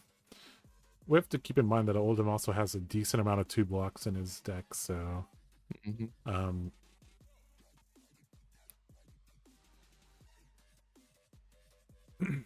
Oh, he strikes 7 that's here. That's game. yep. GG. With the palm one hand. There you go. All right. All right, let's jump back to our cams and we'll talk about that game. All right, guys, we just finished round 3. We watched Man versus CWK playing Oldhim. We saw the 5-player there take that down. I think that game came down to not remembering that Endless Winter trigger. Yeah, I think it was huge. Let this be a learning moment for everybody. Just like Nathan said, just keep the card on the side of your graveyard so that you remember it. Something to just like this game is already very mentally taxing, so anything that can reduce the mental tax is just helpful, right? Absolutely. All right, anyways, let's move on to round 4. Round 4, we have Iyslander, piloted by Ho-Chun, against Dromai, piloted by Wu Tsulung. Iyslander versus Dromai. This traditionally is pretty difficult for Iyslander, right? She's got to come out the gate hot. You can't allow the Droma player to build up. It's a lot of people often confuse that it's the same situation that happens in limited, but that's not the case because in limited you typically have the blues to pay for arcane barrier, whereas in constructed environment you typically have a lot more red 64 line. reds, yeah. Right. So like having 14 AB doesn't matter if you have 4 reds in your hand. It just is Exactly. irrelevant. Yep. So the Iyslander just got to go, and hope that the dragons don't build up, basically. Yep. And one of the issues with the dragons for Iyslander is that you don't want to be sending wounded bulls into chrome eyes or No. or anything like that. So there is definitely a clock on the Iyslander player. And there's also a clock on the Dromai player as well. Like you can't just journal around for too long. Got to get established quick. Yep. All right, so this should be a good one. Let's just jump into that right now. Let's do it. All right, guys, welcome back to coverage of the Hong Kong PTI event. Josh and Nathan here, bringing you round 4. We got Dromai versus Iyslander. Like we were talking about in the pregame show, this is going to be a pretty quick one overall. There needs to be a sense of urgency from both players here. Yep, Iyslander is just looking to come out of the gate with on-hit effects, or maybe even like a Channel Lake Frigid to deny the board establishment of the Dromai player. And Dromai is just trying to battle through that using her tools. Really, the Dromai player in this situation where they excel or fail to come through in this matchup is going to be on the furnace activations. Yeah, so the furnace important. activation is going to be very important. I guarantee you that square of armor from the Dromai is going to be moved because that combat chain and dragon area is too small. Yep. This is another thing about Hong Kong is a lot of the LGSs are a little bit tighter, right? So yep. Or we could just see a very, very unique layout here from our Dromai player. It could be he just likes to play like this, maybe. Who knows? All right. Ravenous revealing a red. No surprise there. Of note, the Iyslander player should be on 36. Yep. I hope they fix that. That would be... man. After they take some damage, maybe they'll realize that. Yep. Yeah. There we go. There we go. We did it. We did it. Yep. Good job, Mr. Wu. Prostex. Ooh. Is that your win con in this matchup? Or is that just good in general? Well, I don't know about that. I would have played the CLF there. Me personally, I would slap down the frigid. And can't you winning moon there as well? You definitely can. I guess the last card was not a blue then. Yeah, I would definitely prefer, because it just it ruins this play, right? Like you need to pitch 2 cards now to do your transformation of ash, and it's just all about just inconveniencing the Dromai player and start throwing ice veins and all these other cards, and having the tempo there allows you to keep the CLF out for 2 turns probably, because their turn is going to be so poor that you can pitch 2 cards to and in some way to keep the CLF around. So right, because he even has a rabble in his hand, so literally if the Channel Lake Frigid was in play right now, that would have been his entire turn. He would have literally just pitched, wouldn't have to pay for Blizzard because it would just be a non-factor, right? Yep, he can't pay for Blizzard 3 times. Yeah. So yep, and he definitely should waning before the transformation of Ash resolves, so that way the Dromai player does not have access to AB.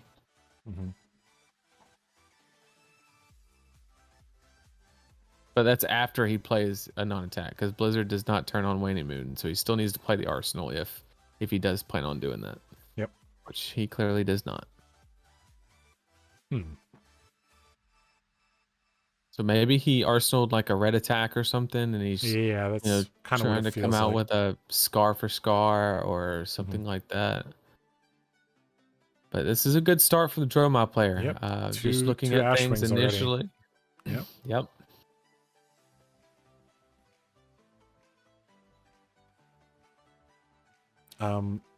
Yeah, just cracking those gloves there on the Dromai player side. Well, we got a Fendel's Fighting Spirit here. Probably the red one coming in for 7 here. 2 cards for 8 value. I heard is good. Yeah, but Dromai runs a lot of 3 blocks here, so I fully expect just to. Oh, depending on the hand. I mean, there's no disruption here. So I can see a world where you drop to 33, or if you don't want to utilize, definitely probably get some armor in, because you're not going to have too many opportunities for that. Right. But doing it super early is actually a trap, because the Iyslander, a lot of her mechanics operate off of being at lower life. So when you jam the armor earlier, you are creating a buffer for those effects. That's a really good point. That's a cascading effect. I mean, I really don't like using armor this early. Just because, like, I mean, it's possible that the Dromai player is thinking, like, well, I might not get another chance, or they just really wanted to filter with the crown. But, I mean, throwing the furnace in front of there. Yep. Thamai, so if there's any dragon that needs to die, it's that one. It's that one. For those of you who don't know, this says you can't play the game as Iyslander. Basically. Right. It just on your opponent's turn, or on your turn, your opponent cannot activate or play cards. Yep. Is basically, so it just shuts down all of what Wizard's trying to do. So I promise you, the first Scar for Scar that he gets, I think Thamai has 4 health, so the most efficient way he can knock that out, that is a top priority. Yep. Do we think we'll ever see the Thamai, enter the red zone here? I mean, it's just, I think it's too risky to swing. So I would say that you never swing with Thamai here, especially because Iyslander is known to. I mean, he just showed you a 7 attack, right? So he's obviously on board with the. Maybe he's not going as far as playing Wounded Bulls, but he's definitely. If an Iyslander had access to Wounded Bulls, it would be in this match, right? Because it's a pop. For sure. Yep. So definitely have to be mindful of that and have to secure that baby. 3rd baby bird here entering play, and looks like he's just gonna pass the turn here. So Iyslander decided to keep most of his hand, right? Well, he just has to take care of the Thamai, right? Or you're only playing the game on one axis, which, once again, same dynamic that I explained with Oldhim and Fi. If you take a wizard card and put it next to a, any other deck's card, it's less efficient 9 times out of 10. And so you have to do things like. Great way to clear it. Yep, that's a good way to do it. So only wasted 1 damage there to do it, and easy day. Presume this had go again. Yep. Ooh, good play. See, that's a good 4-card hand there. Yep, gaining 2 life. That is pretty good. Clearing Thamai, sending 7 over here. Is this gonna get Oasis? Probably. Just to generate a little bit more ash. Maybe fuel a rake later. I feel like a Rake the Embers would be kind of an early Rake the Embers is pretty backbreaking against Iyslander in general, don't you think? Oh yeah, well this is basically a Uvia, yeah, it's a little Ashwing factory is what it is, and the only way that Iyslander can kind of like mitigate that is there's a point in the attack where the dragon is attacking, of which you can kill it with a frosting or an Aether Hail Blue or something like that. And it basically just stops Dromai's turn because she doesn't. The go again does not resolve on the card because it Yep. died while attacking. And this doesn't. It kind of like just saves Iyslander one more turn. It's not like a winning proposition by any means because you're using a whole 2 cards to kill a little baby bird. But well, this also shuts down the whole turn, but yeah, hypothermia is great. Yep. It is great. So good it's banned in Blitz. That's one card that I literally had to completely pivot my strategy against that Same because of that card.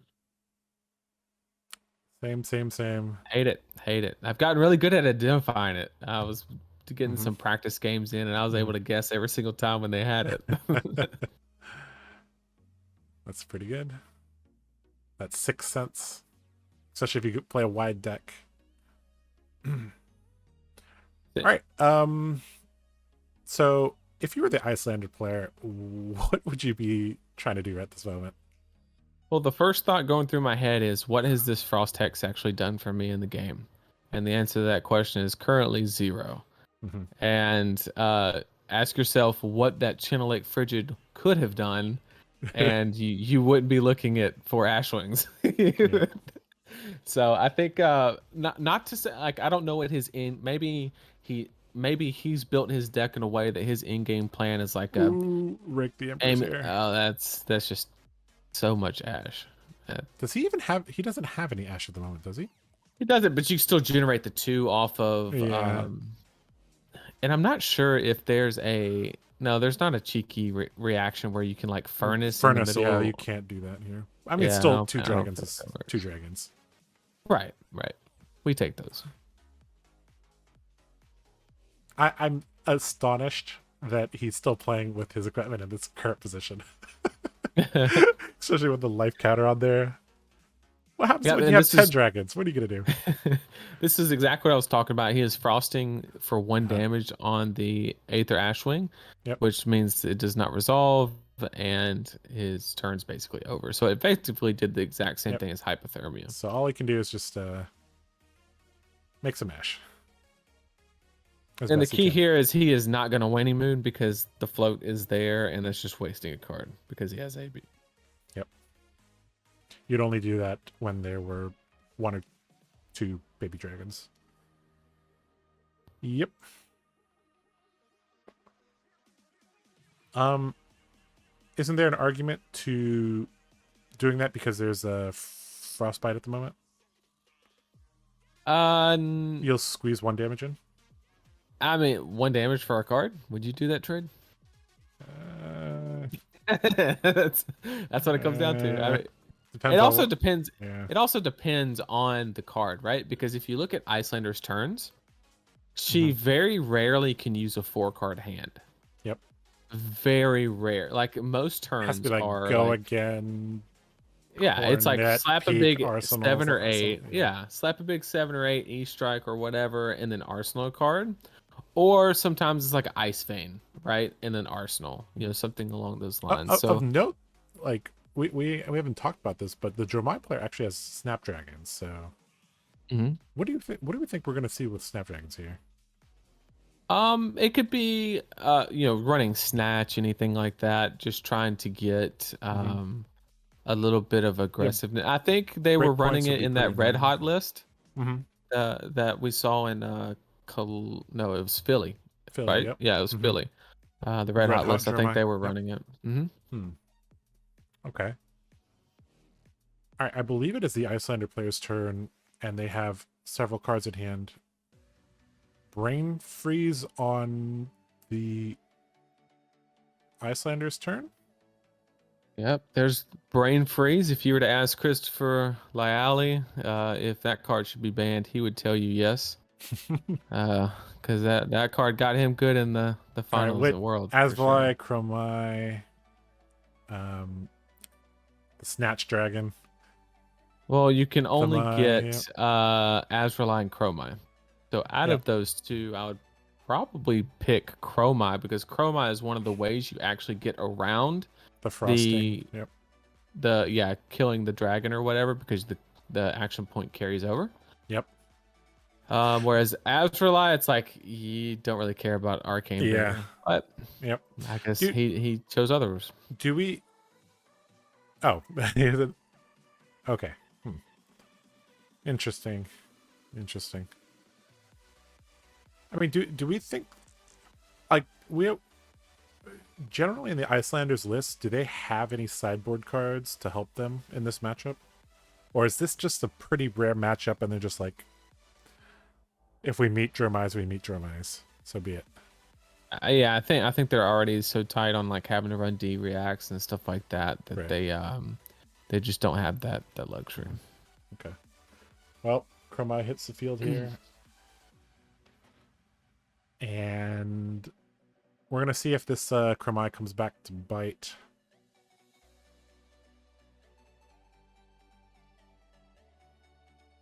I guess that play actually does make sense because since the arsenal was not an attack, it wasn't an option to kill one of the Ashwings to stop the turn anyway. So there was some validity behind that choice, and maybe he was just trying to get the Chroma on the board as somewhat of a bait, so that way he can take care of it next turn. Yep. That could be a possibility.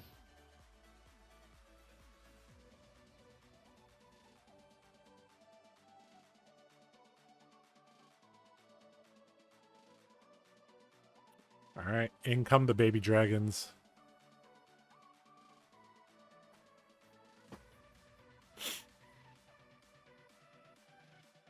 Notice how he skipped over Uvia. Yep. Very smart man. Oh, Uvia at the end. He came back to it. He got a little greedy. Uh-huh. All right. He said, wait a second. He said, wait a second. All right, Waning Moon here in response here. Yep, you just pitch I mean, Furnace to gain 2 resources, and you get Ash, and you get an extra resource, which is a win-win. Yep. Uvia is basically saying, send more Waning Moons at me, please. Mm-hmm. Yum, yum, yum, yum, yum. What do we think the Stormstrider's activation is going to be for?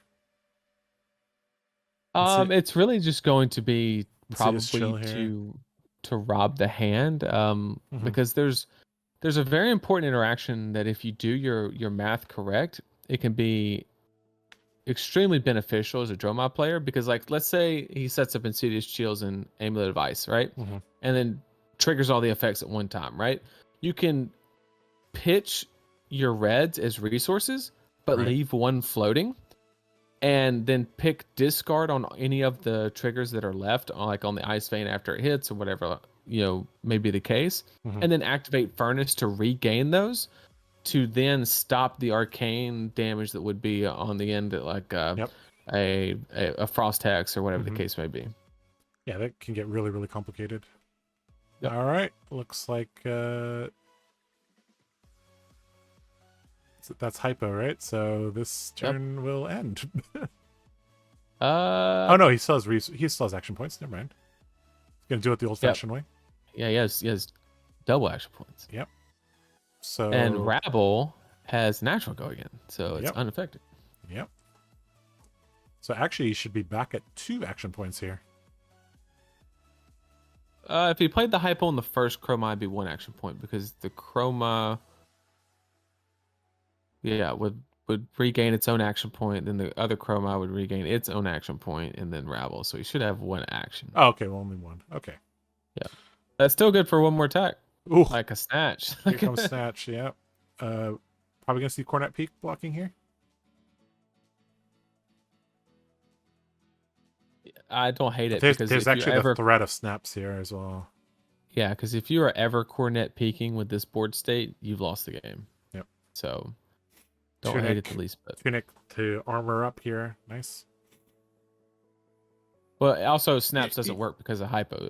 You know what? Like, if you're just I guess this is the deck slot consideration, but it's like if you're just using Cornet Peak to block, you might as well run Skullcap. But they probably don't have deck slots for that. It's just deck slots, yeah. Yeah. Because in the Briar matchup and like aggro matchups, it's super important, because the difference in a 4-card Runeblade hand and a 5-card is just astronomical. All right, E-Strike taking care of one of those dragons. 7 dragons remaining. I guess if the Dromai player gets to 10, he basically wins. Okay, Yeah. he's already at 10 now. Okay. Rake. And one of the very deceiving things in Flesh and Blood is you can look at the life totals and say, oh man, this is a really close game because, you know, there's only a gap of 7 life. But if you look at the board state and like what is overall achieved, like, would you rather trade, you know, 9 to 10 dragons or for an Insidious Chill and a Frost Hex? Probably not, right? So like, I would say Dromai's in a very good spot here. Is he for sure gonna win? That's still undecided, but he's still definitely in a favorable spot. Yep.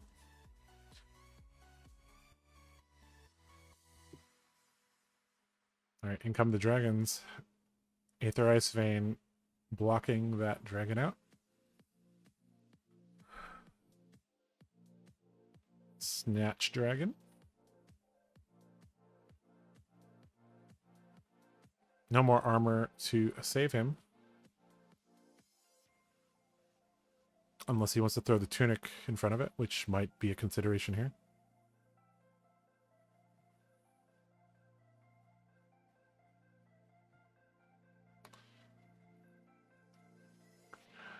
I asked my brother, who's a Dromai player, like, how many Ashwing tokens do you have to carry around? And he's like, 13.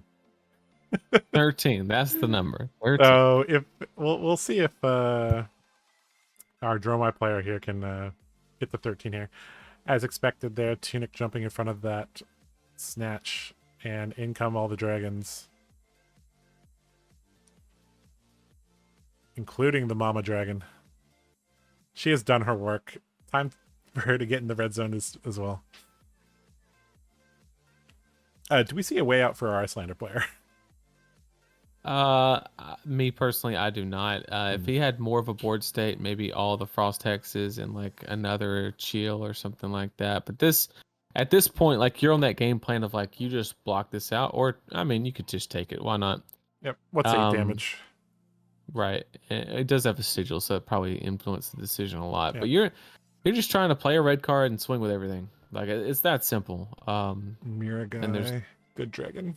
There's nothing that it actually makes sense on why he didn't block, because you want to be able to like play around the blizzard and all those things. Yep. I think he's got a rake and another dragon in hand. Dromai starting things off here. No phantasm, extra action point. And these two dragons really do work well together. They do. Yep. And this is actually the turn where Iyslander's life is threatened here. A block from a hand indicates that this is not the hand that the Iyslander wants to go all in with. Snatch Dragon here. No armor to block. Most likely going to hit.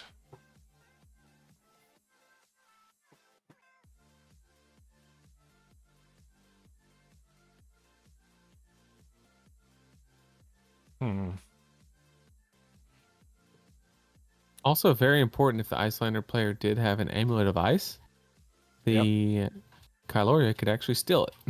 Yeah. I don't know how Draconic heroes would ice fuse, but yeah, no, it would never get used. But you know, like it's a trophy. It's a trophy. Yeah. And looks like the Iyslander player has had enough of that. Yeah. And we will not see 13 dragons today. But yep, nonetheless, a very, very solid showing from our Dromai player. All right, let's just jump to our summary. Let's do it. Hi guys, welcome back to round 4. I guess we're at the end of round 4. We just saw Ho Chen's Iyslander get defeated by Wu Tselung's Dromai. Went fairly how we predicted, right? Like it was tough for Iyslander, and Iyslander really needed to go faster, disrupt more, especially on the early turns. I think that Frost Hex instead of CLF really indicated, because you have to think about like disruption on turn 1, 2, 3 can mean 10 damage over the course of the game, right? Oh, at least. Yeah. I mean, we said before the game got started, we said it was about both sides getting going as fast as possible, and unfortunately, the Iyslander player chose the long game play of the Frost Hex over the Chill Lake Frigid, which is the more impactful. And just the ability to keep that for 2 turns would have been so huge and shut down the board establishment of the Dromai player, and would have ultimately been a lot better. Would have been enough to win the game? Maybe, maybe not, but better. A lot of people will lose games and they'll wonder like, oh, I just got high rolled. Oh yeah, he just drew the right hand. Oh yeah, I just couldn't find my cards. This mistake was fairly subtle. You played one blue card instead of the other blue card, but when you think about it really logically, like how much of snowball effect that had on the game, it was massive. And you know, this is actually why the game is so difficult, is like identifying mistakes, unless somebody points it out to you, can be really, really difficult. Right. Anyways, we're gonna move on to our final match of Swiss. This is gonna be a good one because we have none other than Alan Lau playing Dash against T-O-2 on Dorinthea. Uh-oh. This one's all you. This is going to be a good one. Dash versus Dorinthea. Maybe my second most favorite matchup after Dory versus Bravo. This is a really, really classic matchup. This is one that I think is about a 50-50 nowadays. A lot of the new tools for Dash. So as Dory, you kind of like have to say like, all right, I'm Dorinthea. You have to respect me. You're playing 9D reacts and your items. No Pulse Wave Harpoon for you. No BIOS update for you. But the Dash player could say, nah, I don't want to play with my new tools. Screw you, Dorinthea. So we're going to see which one Alan goes with. Alan Lau, top 16 at Worlds. Great player on Blue Pitch. Let's just jump into that game. This is going to be good.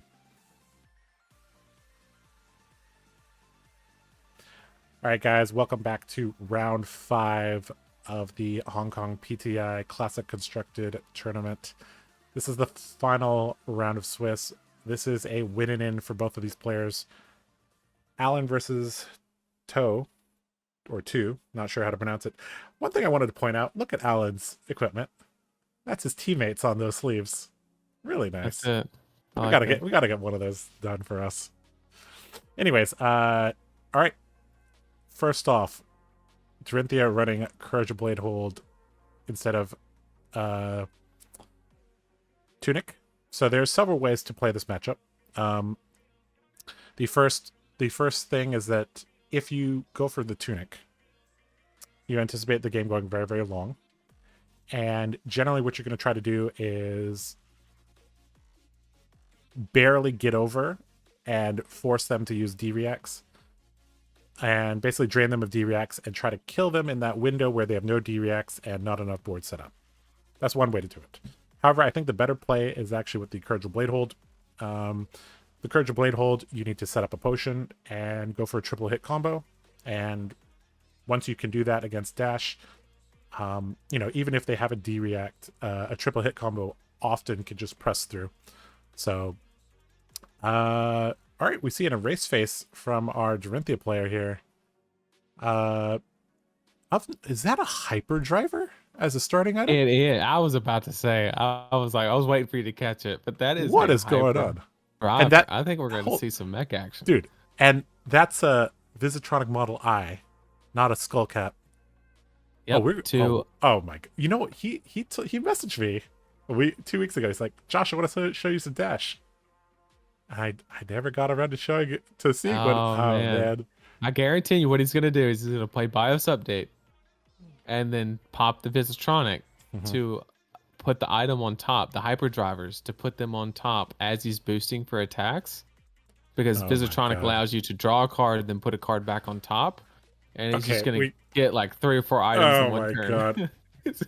That's exactly what he's doing. This is a win and in a competitive event, and Alan Lau has decided I'm running Hyperdriver as my item.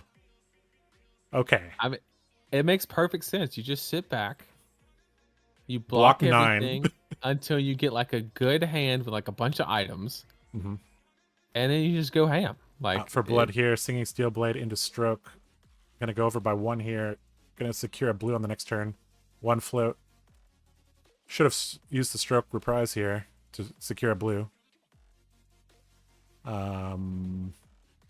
He's over by 3 here.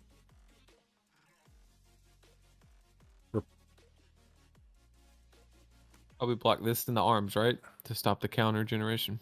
The counter generation is actually not that scary when they don't have an arsenal, but still disciplined here. Yep, why not?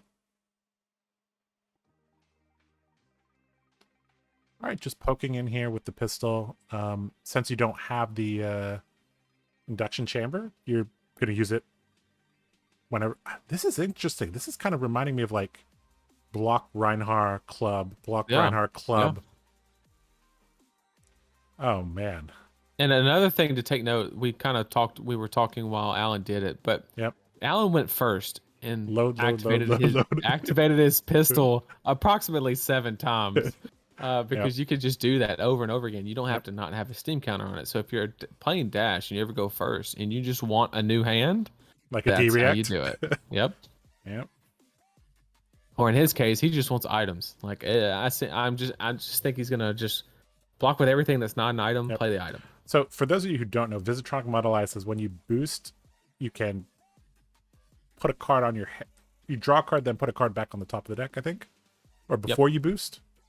I think it's after you boost. After you boost? Okay, so it basically sets up the next boost. Okay. Correct. Mm-hmm. Also, that is one of the best looking playmats in existence. Purple playmat. Pink playmat, very nice. All right, Sharpened Steel here. Not the most threatening thing on a 4-card hand. I mean, the best that he could do here is like a blue Warrior's Valor and an Iron Song response.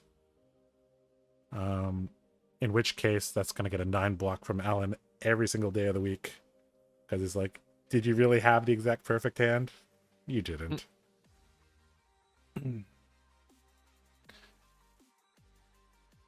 Oh, what do you do here? Pitching a run through kind of indicates another run through, possibly a Blade Flash, possibly a Glint.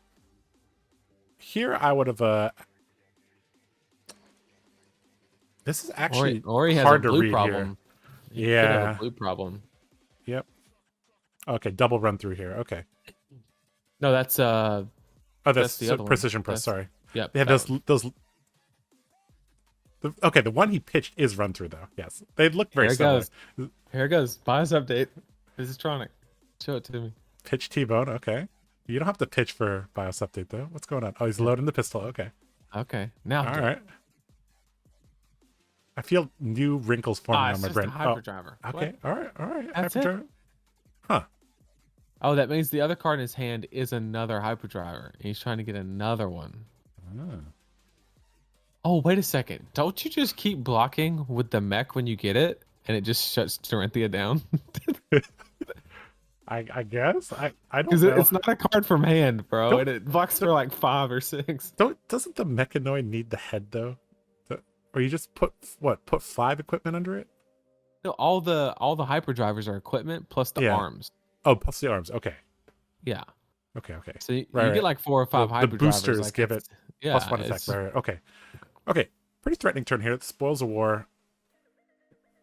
Okay, Xaxes block here from Alan.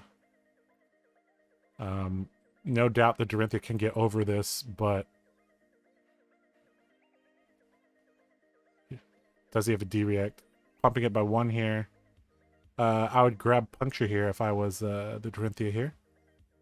Because that would give you plus 5 here.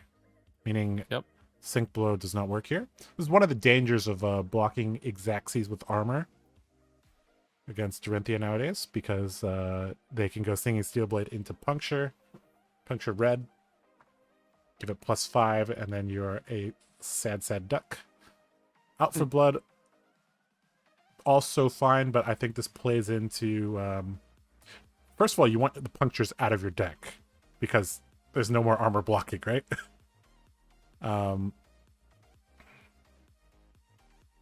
this gets really blown out by a sink below here. And this is probably, yep. Yep. So this is why I said you should grab puncture here.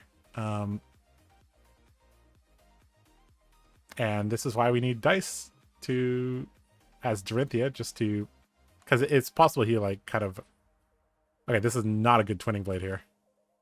Twinning blade on an exact C's block is never where you want to be. Especially with no steel blade supremacy active. Yeah, that's more of an act of desperation, right? This is basically turning your twinning blade into 4 damage, which is fine, but yeah, it's not what you want to do.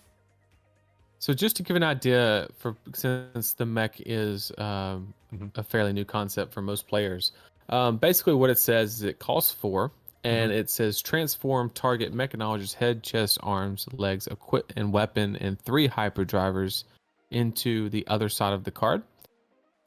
Which it then says action, banish a card under an attack. The attack has overpower, and it comes in for 5 damage.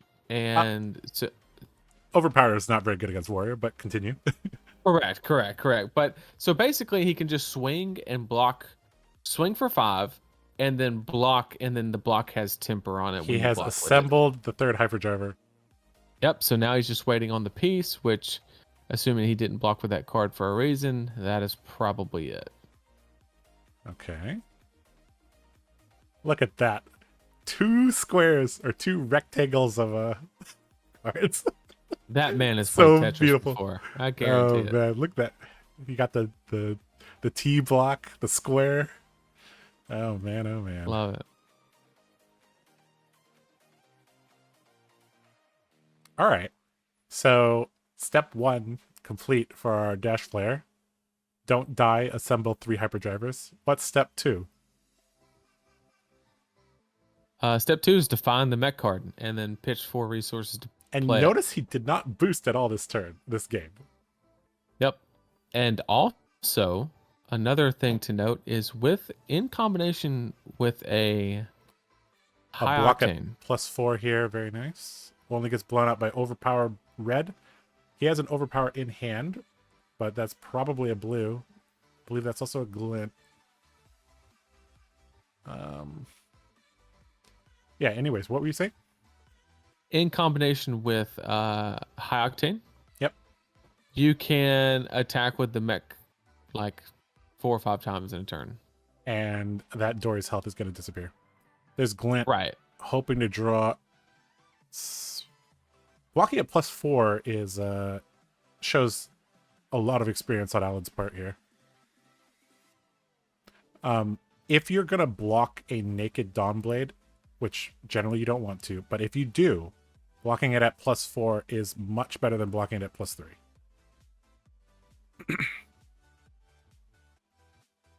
Pitching a hyperdriver. Okay. Here we go. Time to go boosting. First boost of the game. T-Bone. It's a hit. Hyperdriver's going off. Vroom, vroom, vroom, vroom, vroom. What that does is it's going to give him the 4 resources to play the mech card. Yep. Which is exactly, it's like he designed it that way. Look at that. And then the next attack is also going to have Dominate if this hits. So he'll turn that 4 resources You know that into card his mech. Looming Doom? Tell you what. That Doom has come. Oh man, oh man. And this shows a lot of mastery from, I do not agree with having Sink Below in a Dory deck against Dash. This shows a lot of mastery from Alan, that he defended against a Dorinthea with a single Fate Foreseen and Teklo Foundry Heart and and some no blocks as well. Okay, here we go.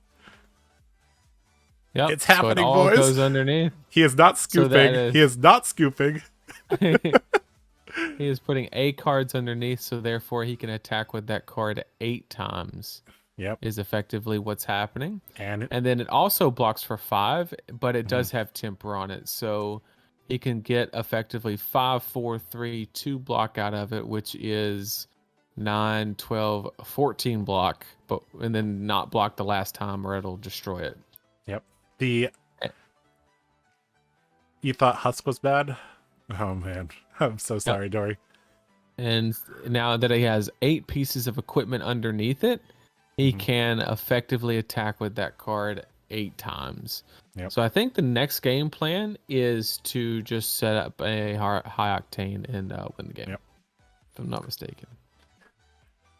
Banishing also, a Teklo Foundry Heart. Look at like that. he can pick a spot like here and like kind of get some value out of it as well. Like it's not he doesn't need to save all of it for the high octane turn, but like this is no small, this is 5 damage coming in. Yep. This is nuts. I all right. I mean, what do you do as Dory? You have a life lead here, but I mean, the dash has been putting very little pressure on you and has actually gotten to their win con here. Well, I guess some armor should jump out and block here, probably. Maybe not. The T-Bone is still a threat. Again, just such a crazy strategy. For you Dory players out there, you should not have Sink Below in your deck against Dash. Because you are the aggressor in this matchup. If they want to play boost aggro into you, you've already won. You've probably already won. And getting one more block's not worth the risk. Yep. All right, here we go. 3+1 card hand for the Dash or for the Dory player. He can block with the mech plus a card from hand, right? He can block with the mech and not give reprise. This is that's crazy. What I'm saying. Like it's insane. But I think he's just literally just trying to set up the high octane. Yep. Yep. And call it a day. Erase face here coming in for 6. He's probably going to keep that 0 to 60 because it's such a high value target. Because it's like it comes in for 0, so it's exactly what you want to go with the high octane. Yep. And now he's just reading that he can block with it, which is insane. That's a heart skip from the Dory. Okay, does Erase face interact with the Mechanoid in any way? No, it's just going to it just says a card underneath it. It doesn't say banish a mechanologist. Nope. It says banish a card, so it does not banishing affect a card, attacking for 5. in any way. I've never seen anything quite like this. Yep, and then he'll arsenal the 0 for 60 and then just wait for that high octane. And he'll probably save 3 to 4 charges on the mech to close it out with that high octane. That's all he needs, because that's 15 to 20 damage just off of the mech. That's not including what comes with the boost cards. You know what I'm thinking now? The Visitronic Model I is an indication of what he wants to do, right? Because the mech requires a mech head, and there's only one mech head in the game. Ah, right? You're right. So it wasn't to like boost out things with BIOS update. It was he had to run. Interesting. Well, I think it says target, so you can choose to target it or not. I don't think you have to. You know what I'm thinking here? This may be a matchup where you bring in Shatter. Because if you shatter their Teklo Foundry Heart, they can't do it anymore. Does it work on item? It works on armor. It destroys armor. It is a weapon equipment item, so it's everything. Yep. No, I'm talking about. Oh, okay, yeah. Well, not. I'm talking about destroying the Foundry Heart before the mech is even played. Oh, you wouldn't want to do that. You would just want to wait for the mech. Would you? Yeah, because destroying the Foundry Heart doesn't prevent the mech from being assembled. But all it does is remove 1 charge underneath it. Oh, okay. So, like, because it says target. Okay. It says target mechanologist, so you could just choose not to target it, you know? Okay, so yes, you would. I guess you would want Shatter, huh? All right. Turn getting shut down. Another very ineffective Twinning Blade there. Alan's D-reacts have been on point here. Actually, I think you might be right. It does say transform target mechanologist head, chest, arms, legs, weapon. It doesn't say or. It doesn't say. You need all of them to make the mech, right? I think you literally do. I think that makes more sense. So in this case, I think you might want to. I mean, the shatter might be good post mech as well. So Yeah, either way. Yep. It's like LSS designs safety valves. All right. Protecting his life here a little bit. Probably. Okay. Anytime you see a bolters plus courage block, we probably are going to have a big turn here. But I mean, a 4-card hand here. We haven't seen a supremacy turn either. All right. Banishing the pistol. Coming in for 5 here. You're not blocking Dory. If you're blocking with the courage and bolters, you're going for it.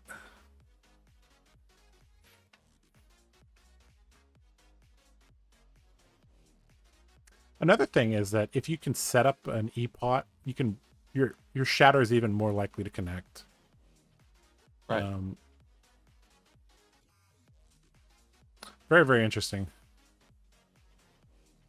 I'm just curious to see how this game ends. Like, you know what that is? That is Mechanologist Soul right there. That's it. 5 soul for our Dash player. And High Octane's the beacon. Yep. He's just still waiting on it. Okay, 4-card Dory hand can be pretty good if used with the armor. Not ideal, but can still do something. Pitching Glint. That is precision press. That is not what you want to be doing. Yeah, that is not exciting. Well, I guess you can press the mecha a little bit harder. Iron Song response here, gonna go over here. And Dash will be like, okay, take 3. Your next attack, block. Move on with life.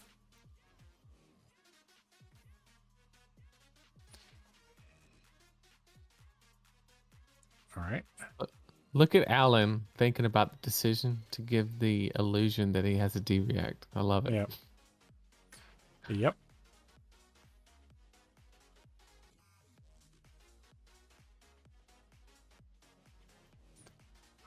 He might have just been thinking like, I can just block with my mech, right? Yeah, I can just block with my mech. Yeah, let's just do that. Why not? Because the Dory had no floating, so no reprise means it doesn't hit. So throttle boosting here. So this is not the high octane turn.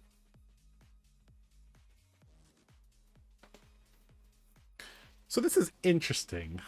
Still to be determined if this is good or not. Well, if it wins, we'll know. Doesn't this take up a lot of sideboard slots to do this? Oh, it's huge. Like you almost, this becomes the control plan. Yeah, right? this becomes the Exodia plan. Yep. Yeah, it's like instead of react, shoot, react, shoot, react, shoot, I like hyperdriver mech. Let's go. You still need your aggro plan, right? You still need to be able to have your boost set up, because like if you tried to do this against a Briar or a Fi, you get blown out. Yep.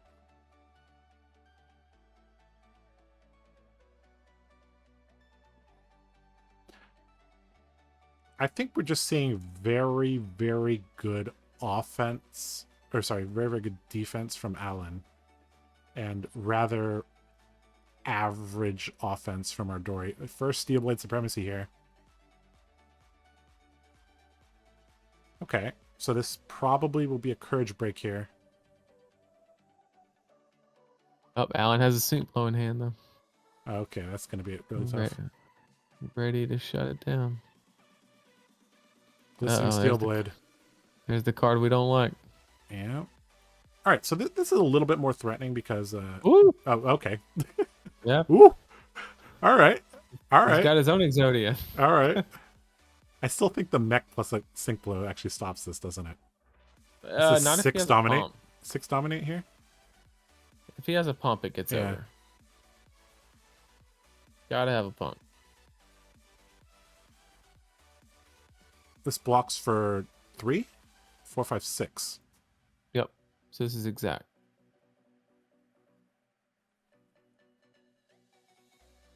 The best pump in the game. You grab twinning here, right? You would, yes. Yeah, because you get over, you still have refraction bolters for the second swing, you still get the card to pitch. No, no, no, no, no, no, no, no, no, no, Oh, no, no, no, no, not no. like this. No. Uh-oh. I mean, I guess he's securing the second hit. Your second here to secure anyways. Oh yeah, it is because it's coming in for 6. And the mechanoid's already on the combat chain, so he... Oh. Okay. Okay. He had one in Arsenal. Oh, that's gross. That's just that is shut down. That is just sad day. Oh, sad day, Dory. All that for nothing. So twinning blade would have been good there, but it's still good. Yeah, still would have been good. Yeah, still would have been good. Because you have courage, so you don't have to pay for a swing. So. Yep. Because it forces the D react or the first one hits. Yep. And then it would be. Yeah, it would still hit. Yeah. Yep. Up, the boost missed. He hit a fate. Very interesting. It's like if you assemble your mech too fast. Did he take 1 damage that whole turn? That's not a good 4-card hand there. T-Bone boosts fate. Blue T-Bone boosts fate proceed. Uh-oh. Yeah, all right, E-Pot glistening. Got myself. Yep. All right, glistening, pitching. So we're about to see why glistening on a 4-card hand is bad. Yep. Especially when your opponent has a D-react. Block for 6 here. And there's no way to get over this. He probably can't even hit for 7 here.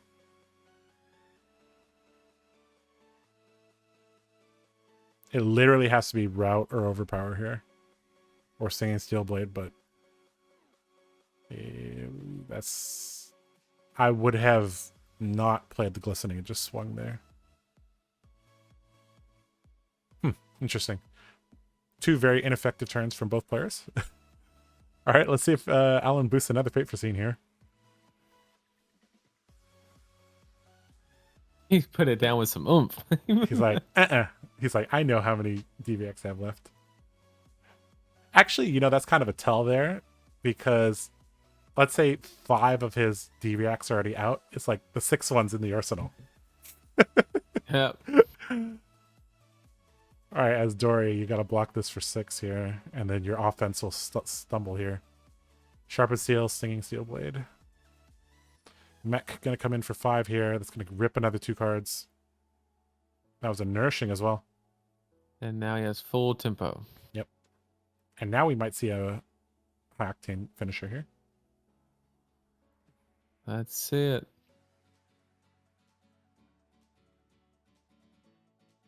I knew it. Here we go. Vroom, vroom.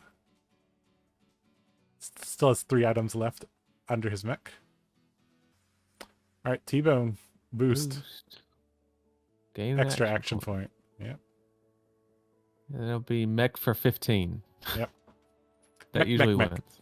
Yep.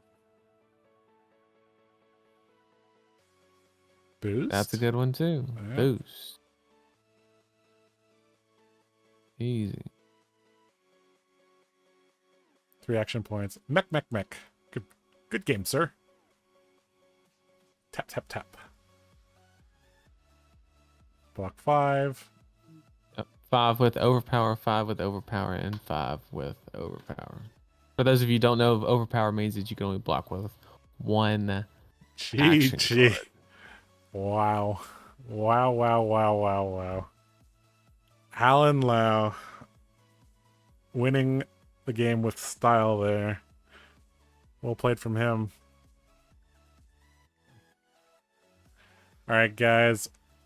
We just finished the Swiss portion of the Hong Kong PTI event, which is Classic Constructed.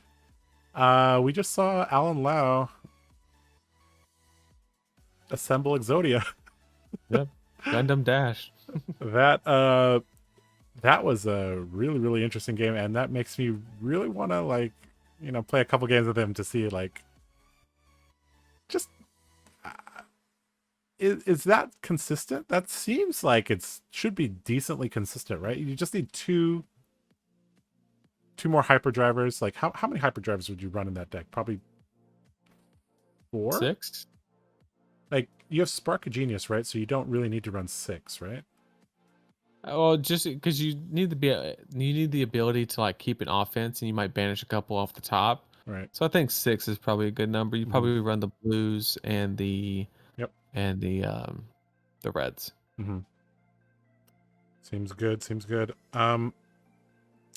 Anyways, we're gonna move on to the top 8. I will go get the standings and tell you who our top 8 is, and talk to you guys a little bit about the metagame breakdown and the top 8 breakdown. All right, we'll be back with the top 8 shortly. Do it.